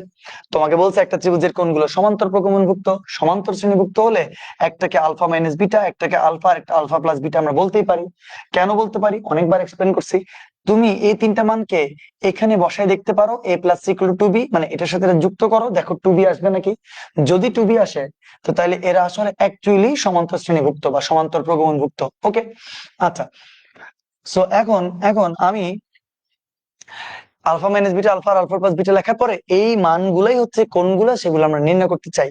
তো আসলে আলফা আর বিটার মানে অজানা, মানে আলফার মানও বের করতে হবে, বিটার মানও বের করতে হবে। এগুলো বের করলে যদি বসাই দিই, বের করে যদি তোমরা বসাই দিই, তাহলে আমাদের আনসার চলে আসবে। প্রশ্ন টার্গেট খালি একটাই, আলফা বিটার মান বের করা। আমরা জানি একটা ত্রিভুজের কোণগুলোর মান যদি এগুলো হয়, ত্রিভুজের তিন কোণের সমষ্টি 180 ডিগ্রি, ত্রিভুজের তিনটা কোণের সমষ্টি 180 ডিগ্রি হলে সেখান থেকে অটোমেটিক আলফার মান আসলে চলে আসে। আলফার মান যদি 60 ডিগ্রি হয়, এবার আমাদেরকে আরেকটা ইনফরমেশন দিয়ে দিছে, যে বলছে যে এখানে ক্ষুদ্রতম ও মধ্যম কোণ দুটাকে ডিগ্রিতে প্রকাশ করলে ক্ষুদ্রতম কোণটা আলফা মাইনাস বিটা। কেন? একদম ছোট, এটা আলফা থেকে বিটা বিয়োগ গেছে না, তারপরে আরেকটা আলফা, এটা হচ্ছে মধ্যম, বাকি আলফা বিটা যুক্ত হয়েছে, তাহলে এটা সবচেয়ে বড় হওয়ার কথা না। এই দুইটা হচ্ছে ক্ষুদ্রতম আর এটা হচ্ছে মধ্যম। তো তাহলে এই ক্ষুদ্র আর মধ্যমের, ক্ষুদ্র আর মধ্যমের যে অনুপাত, সেটা দেওয়া আছে 3:5, মানে লেখা যাবে 3/5। সেখান থেকে আমি যখন ক্যালকুলেশন করলাম এবং আলফার মান 60টা এখানে যখন বসাই দিলাম, তখন বিটার মান আসবে। তো তোমাকে বলছে দুইটাকে ডিগ্রিতে প্রকাশ, তো তাহলে শেষ পর্যন্ত বিটার মানটা ডিগ্রিতেই আসছে। কিন্তু আমাদেরকে তো টোটাল যে কোণগুলো আছে সেটা তো ডিগ্রিতে বের করতে বলে নাই, সেই টোটাল কোণগুলো বলছে রেডিয়ানে বের করতে। এর জন্য আমরা সেই 60 ডিগ্রিটাকেও রেডিয়ানে নিছি, সেই বিটার মানটাকে 24 ডিগ্রিটাকেও আমরা রেডিয়ানে নিছি। রেডিয়ানে নেওয়ার পরে, রেডিয়ানে নেওয়ার পরে আমরা কি করছি, সে আলফার জায়গায় পাই/3, বিটার জায়গায় 2π/15 আমরা যখন বসাইলাম, আলফা মাইনাস বিটা আসলো। আলফার মান তো পাই/3, আলফার মান তো পাই/3, এই যে আলফা 60 মানে পাই/3, এবং এবং আলফা প্লাস বিটার মান হচ্ছে 7π/15। যে মানগুলো আসলো রেডিয়ানে আসলো, এগুলো আমাদের আনসার। ঠিক আছে, এবার তোমরা এইটা লেখো। ছোট্ট অঙ্ক, সহজ অঙ্ক, একদম ইজি অঙ্ক, কোনো কঠিনই না। লিখে ফেলো, আর 10 মিনিট আছে, 10 মিনিটে পারফেক্টলি দেখবো অনেক কিছু হয়ে যাবে। ঠিক আছে, ওকে। তোমরা প্লিজ আর কোনো আজারের কথা বলিও না, আমি রিয়েলি সরি যে আহ, কেন তোমরা এগুলা করতেছো। আমি কেউ কোনো কথাবার্তা কমেন্ট না করলেই হয়, তোমরা পড়তে আসছো, প্লিজ পড়ো, আমার মনে হয় ভালো হবে। আচ্ছা, বৃত্ত, বৃত্তের কেন্দ্র ব্যাসার্ধ। ওকে, এটা হচ্ছে একটা বৃত্তচাপ, আই হোপ বুঝে গেছো। পৃথিবীর ব্যাসার্ধ বলছে 6440 কিলোমিটার। পৃথিবীর ব্যাসার্ধ 6440 কিলোমিটার, ফাইন, খুব ভালো। পৃথিবীর উপর যে দুটি স্থান, পৃথিবীর উপর যে দুটি স্থান, ধরো পৃথিবীর উপর একটা স্থানে, যে পৃথিবী, পৃথিবীর উপর ধরো একটা স্থান যেখানে বিন্দুটাকে আমি এ বললাম। সো এখানে একটা স্থান বলছে না দুইটা স্থান বলছে? বলছে দুইটা স্থান। তা একটা স্থান এ ধরে নিচ্ছি, আর একটা স্থান হচ্ছে তোমার বি। তো তাইলে পৃথিবীর ব্যাসার্ধ 6400 কিলোমিটার। তোমরা বুঝতে পারতেছো, এই যে ধরো ব্যাসার্ধ, এই যে আর এর মান বা আর এর মান, সেটা হচ্ছে 6400 কিলোমিটার। তো পৃথিবীর উপর যে দুটি স্থান, পৃথিবীর কেন্দ্রে, এই যে কেন্দ্রে 32 সেকেন্ড কোণ উৎপন্ন করে, এই যে 32, এই যে এটা, ঠিক আছে, ওই যে মনে আছে না, এত ডিগ্রি, এত মিনিট, এত সেকেন্ড, ওইখানে 32 দুইটা দাগ আছে, তাহলে সেকেন্ডে আছে। কোণ উৎপন্ন করে তাদের দূরত্ব নির্ণয় করো। তো তাহলে কি বলছে, যে দুটি স্থান কেন্দ্রেও যে 32 এত কোণ উৎপন্ন করে তাদের দূরত্ব, যে দুটি স্থান সেই দুটি স্থানের দূরত্ব মানে এটা নির্ণয় করতে বলছে। তোমার কি মনে হয় না এটা একটা বৃত্তচাপ? কিছুক্ষণ আগে কি পড়ছো না পড়ো নাই? এটা কি বৃত্তচাপ না? অবশ্যই বৃত্তচাপ। বৃত্তচাপ ব্যাস। আমরা কি জানি বৃত্তচাপ ব্যাস ইকুয়াল টু কি আর থিটা, সেটা জানো নাকি জানো না? দেখে আমাকে বলো। বৃত্তচাপ আমরা জানি কি, ঠাস করে আমরা যদি লিখে ফেলি, আমরা জানি বৃত্তচাপ S equal to R theta. বুঝছো? সো এই যে S equal to R theta, কিন্তু কিন্তু একটা বোঝার ব্যাপার আছে। আমরা বলছিলাম এস ইকুয়াল টু আর থিটাতে আমরা এই যে 32 সেকেন্ড যেটা আছে, আমরা কি সেটাকে রেডিয়ান কোণে নিতে হবে না? ক্লাসের শুরুতে বলছিলাম না যে এস ইকুয়াল টু আর থিটাতে, ভুলে গেছি স্যার, ভুলে গেছি স্যার, কি জানি আপনি পড়াইছেন, এই যে বলছি তো এস ইকুয়াল টু আর থিটাতে যেখানে থিটা রেডিয়ান কোণ হবে, সো এই যে থিটার কোণটা সেটা হচ্ছে রেডিয়ান কোণ হবে। তো রেডিয়ান কোণ যদি হয়, রেডিয়ান কোণ যদি হয় তাহলে এটাকে আমি 32 সেকেন্ড রাখতে পারবো? আমি 32 সেকেন্ড রাখতে পারবো না। তো আমি যদি এখানে লিখি কেন্দ্রে উৎপন্ন কোণ, এখানে একটু সাজায় লিখতে হবে আমাকে। এখানে কেন্দ্রে উৎপন্ন কোণ, কেন্দ্রে উৎপন্ন কোণ থিটা সমান এই যে 32 সেকেন্ড। কিন্তু আমাকে কি এটা সম্পূর্ণ এটাতে রাখতে পারবো? আমাদেরকে এটা কোথায় নিতে হবে? আমাদের এটা সম্পূর্ণ নিতে হবে তোমার প্রথমে ডিগ্রিতে, তারপরে নিতে হবে তোমার রেডিয়ানে। সো দেখি সেকেন্ড থেকে যদি ডিগ্রিতে নিতে চাও তাহলে 60 গুণ 60 লিখলে হবে না? এবার কি বুঝছো এটা কোথায় চলে গেল? এটা ডিগ্রিতে চলে গেল। সো সেই থিটা ইকুয়াল টু 32/60 গুণ 60 যদি বলো, ক্যালকুলেটর দিলে দেখবা 2/225 ডিগ্রি আসবে। 2/225 ডিগ্রি আসবে। ঠিক আছে? আচ্ছা, তো এখন আমরা তো ডিগ্রিতেও রাখতে পারবো না, আমরা তো নিতে হবে রেডিয়ানে। তো আমরা কি জানি 1 ডিগ্রি ইকুয়াল টু π/180 রেডিয়ান। লিখি যে আবার 1 ডিগ্রি ইকুয়াল টু π/180 রেডিয়ান। সুতরাং 2/225 ডিগ্রি ইকুয়াল টু, বুঝতে পারতেছো বিশাল অবস্থা এখানে, এটা এখানে রাখলাম, হ্যাঁ এখানে রেখি ভালো হবে, একটু উপরে পাবো আমি জায়গা। ওকে, সো আবার 1 ডিগ্রি যদি এত হয়, বুঝছো তো নাকি জিনিসটা? না বুঝার কিছু নেই, একদম সহজ। প্রশ্ন হচ্ছে এটা কি, এই যে আবারও, তো তাহলে 2/225 ডিগ্রি হবে কত? Pi into 2/225 divided by 180 radian. দেখছো রেডিয়ানে চলে গেছে না যায়নি? সো তুমি যদি এটাকে একটু ক্যালকুলেশন করো, ক্যালকুলেটর দাও, এখান থেকে কি পাবা? এখান থেকে কি পাবা? পাবা যে পাই ডিভাইডেড বাই 20250, 20250 রেডিয়ান। দেখো আমি ক্যালকুলেশন গুলো আর কি করাবো, এগুলো তো এটা পারা উচিত এটা তো পারাই উচিত। সো নিচে যাবে 225 ইন্টু 180 হবে, 2 দ্বারা মোকাবেলা যাবে, মোকাবেলা গিয়ে যেটা আসবে সেটা আসবে এটা, যে উপরে π/20250 radian.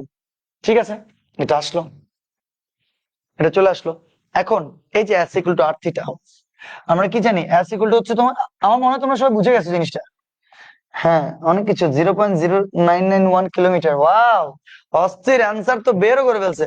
So S equal to R theta, R এর মান 6440 কিলোমিটার ইন্টু থিটার মান আসছে তোমার π/20250 রেডিয়ান। আচ্ছা এটা আর লিখতে হবে না। সো এখান থেকে তোমার ক্যালকুলেশন করলে এস ইকুয়াল টু 0.99 কিছু একটা আসবে আর কি, হয়তোবা কিলোমিটার, বা অ্যাপ্রক্সিমেট এস ইকুয়াল টু প্রায় 1 কিলোমিটার বলা যায় আর কি, 1 কিলোমিটার প্রায়। এটাই অ্যান্সার। সহজ না কঠিন? সহজ না কঠিন? আর 5 মিনিট আছে, আর একটা অঙ্ক বাকি আছে, আর 5 মিনিট আছে, আর একটা অঙ্ক বাকি আছে। 0.0991 kilometre. Very good, very good. Okay okay, biology class আছে তো, আমি তো জানি আর 5 মিনিটের মধ্যে তোমাদেরকে ছেড়ে দিচ্ছি। জাস্ট আর একটা অঙ্ক আছে, প্লিজ আর একটা অঙ্ক করে দিই, শেষ হয়ে যাক প্লিজ। মন খারাপ করো না, সবাই অলরেডি আনসার নির্ণয় করে ফেলছে আমি জানি। অসাধারণ, তোমরা তোমরা জোস। এবার এই জাস্ট এই ছোট্ট অঙ্কটা করো, দেখো আর নাই আর নাই, এই যে আর নাই আর নাই, শেষ শেষ শেষ। আর একটা একটা অঙ্ক, জাস্ট 2 মিনিট। একটা বৃত্তচাপ 30 মিটার ব্যাসার্ধ বিশিষ্ট একটা বৃত্তের কেন্দ্রে 60 ডিগ্রি কোণ উৎপন্ন করে। বৃত্তচাপটির দৈর্ঘ্য এবং বৃত্তকলার ক্ষেত্রফল কত? সো তোমাদেরকে আমি বৃত্তকলার ক্ষেত্রফল পড়াইছি না, সো বৃত্তকলার ক্ষেত্রফল দিয়ে একটা অঙ্ক করাবো না? কি বলছে, একটা বৃত্তচাপ 30 মিটার ব্যাসার্ধ, সো বৃত্তের ব্যাসার্ধ 30 মিটার, এবং সে বৃত্তের কেন্দ্রে কত ডিগ্রি, 60 ডিগ্রি কোণ উৎপন্ন করে। তো তাহলে বৃত্তচাপটার কি বলছে, দৈর্ঘ্য এবং বৃত্তকলার ক্ষেত্রফল। সো বৃত্তচাপের দৈর্ঘ্য কি, s equal to r theta. So আবারও বলতে পারবো, আমরা জানি যে বৃত্তচাপের যে দৈর্ঘ্য, লিখে ফেলি, বৃত্তচাপ বা বৃত্তচাপের দৈর্ঘ্য একই কথা। বৃত্তচাপ বা বৃত্তচাপের যে দৈর্ঘ্য, সেটা s equal to r theta. তো আমাকে বলো 60 ডিগ্রি, 60 ডিগ্রিকে 60 ডিগ্রি রাখতে পারবো? জানি আমরা 1 ডিগ্রি ইকুয়াল টু π/180 রেডিয়ান, সুতরাং 60 ডিগ্রি ইকুয়াল টু 60 π/180 রেডিয়ান। তো সুতরাং π/3 রেডিয়ান, ঠিক আছে। ওকে, সো তাইলে এই যে s equal to r theta, তো তাহলে s ইকুয়াল টু r মান কত, 30, ইন্টু থিটার মান কত, থিটার মান হচ্ছে π/3। সো তাইলে এখান থেকে s এর মান আমাকে বলো তো 10 পাই লেখা যাবে না, যাবে না। সো আমাদের দৈর্ঘ্যটা অলরেডি চলে আসছে, একদম সহজ, দৈর্ঘ্যটা অলরেডি চলে আসে। তো এবার হচ্ছে বাকি আছে কি, বৃত্তকলার ক্ষেত্রফল। তা আমরা জানি যে বৃত্তকলার ক্ষেত্রফল, দেখছো কত সহজ, এই জন্য তো তোমাদেরকে একটু পড়াই ফেললাম। বৃত্তকলার ক্ষেত্রফল সূত্র কি ছিল, এই এরিয়া হাফ ইন্টু, এই ভুলে গেছো না, সব মনে আছে? কি ছিল, half into theta into R square. এই মনে আছে না, ভুলে গেছিস? আশা করি মনে আছে। সো তাহলে হাফ ইন্টু থিটা, থিটা মানে কি, থিটা মানে কি, ওই যে 60 ডিগ্রি মানে π/3। সো এখান থেকে লেখা যাবে π/3 ইন্টু আর স্কোয়ার। আর এর মান কত, ব্যাসার্ধ 30। সো 30 এর স্কোয়ার, দেখছো একদম সহজ, একদম মানে একদম সহজ। এখান থেকে লেখা যাবে 150 পাই, এবং এইটাই অ্যান্সার। সমাপ্ত আজকে ক্লাস। তো আমাকে বলো, সহজ না কঠিন, সহজ না কঠিন?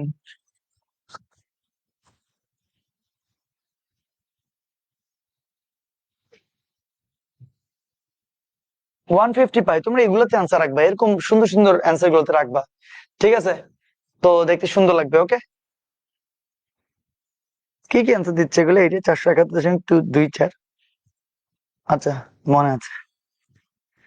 এই আমাকে বলো, তোমরা কি বুঝছো না বুঝো নাই?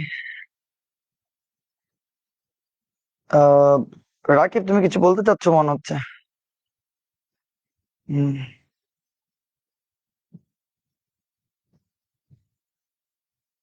আহ আচ্ছা ফাইন, দেখে আমাকে বলো, বুঝছো নাকি তোমরা? এই কেমন লাগছে তোমাদের ক্লাস?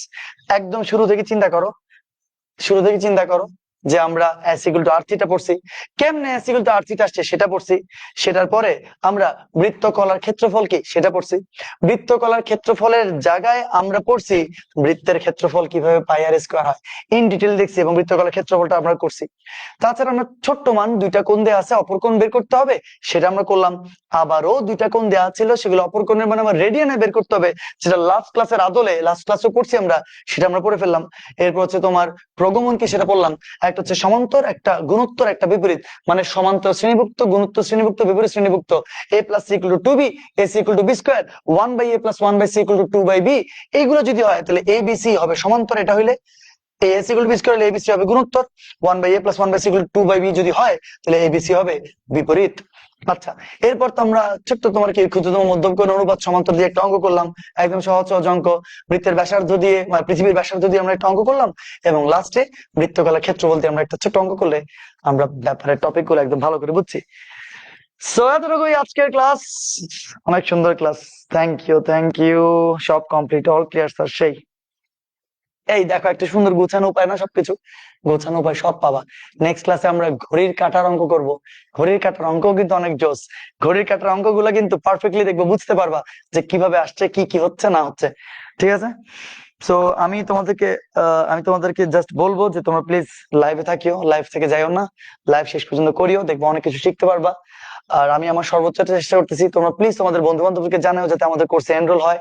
তোমরা যদি না জানো তাহলে কেউ এনরোল হবে না। প্লিজ তোমরা জানাও তোমাদের ক্লাস যদি ভালো লেগে থাকে। আমাদের রেদমাস প্যাথরের বাকি টিচাররা সবাই অনেক বেশি আন্তরিক, সবাই তোমার অনেক চেষ্টা করে যাচ্ছে। তো আমরা চেষ্টা করবো, দেখবো সবকিছু সুন্দরভাবে একটা সময় শেষ হয়ে যাবে, কোনো টেনশন নাই। ঠিক আছে, thank you.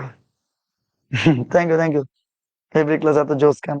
Thank you Jannatul Naima, Sharmin Akter thank you, Rifat thank you, Akhi, Tonni Debnath, মায়ামা Khatun, সবাইকে অনেক অনেক ধন্যবাদ। আসলে অনেক ভালো লাগছে, থ্যাংক ইউ। ঠিক আছে ওকে তাহলে, ওকে আল্লাহ হাফেজ তাহলে, আল্লাহ হাফেজ, বাই, ওকে বাই।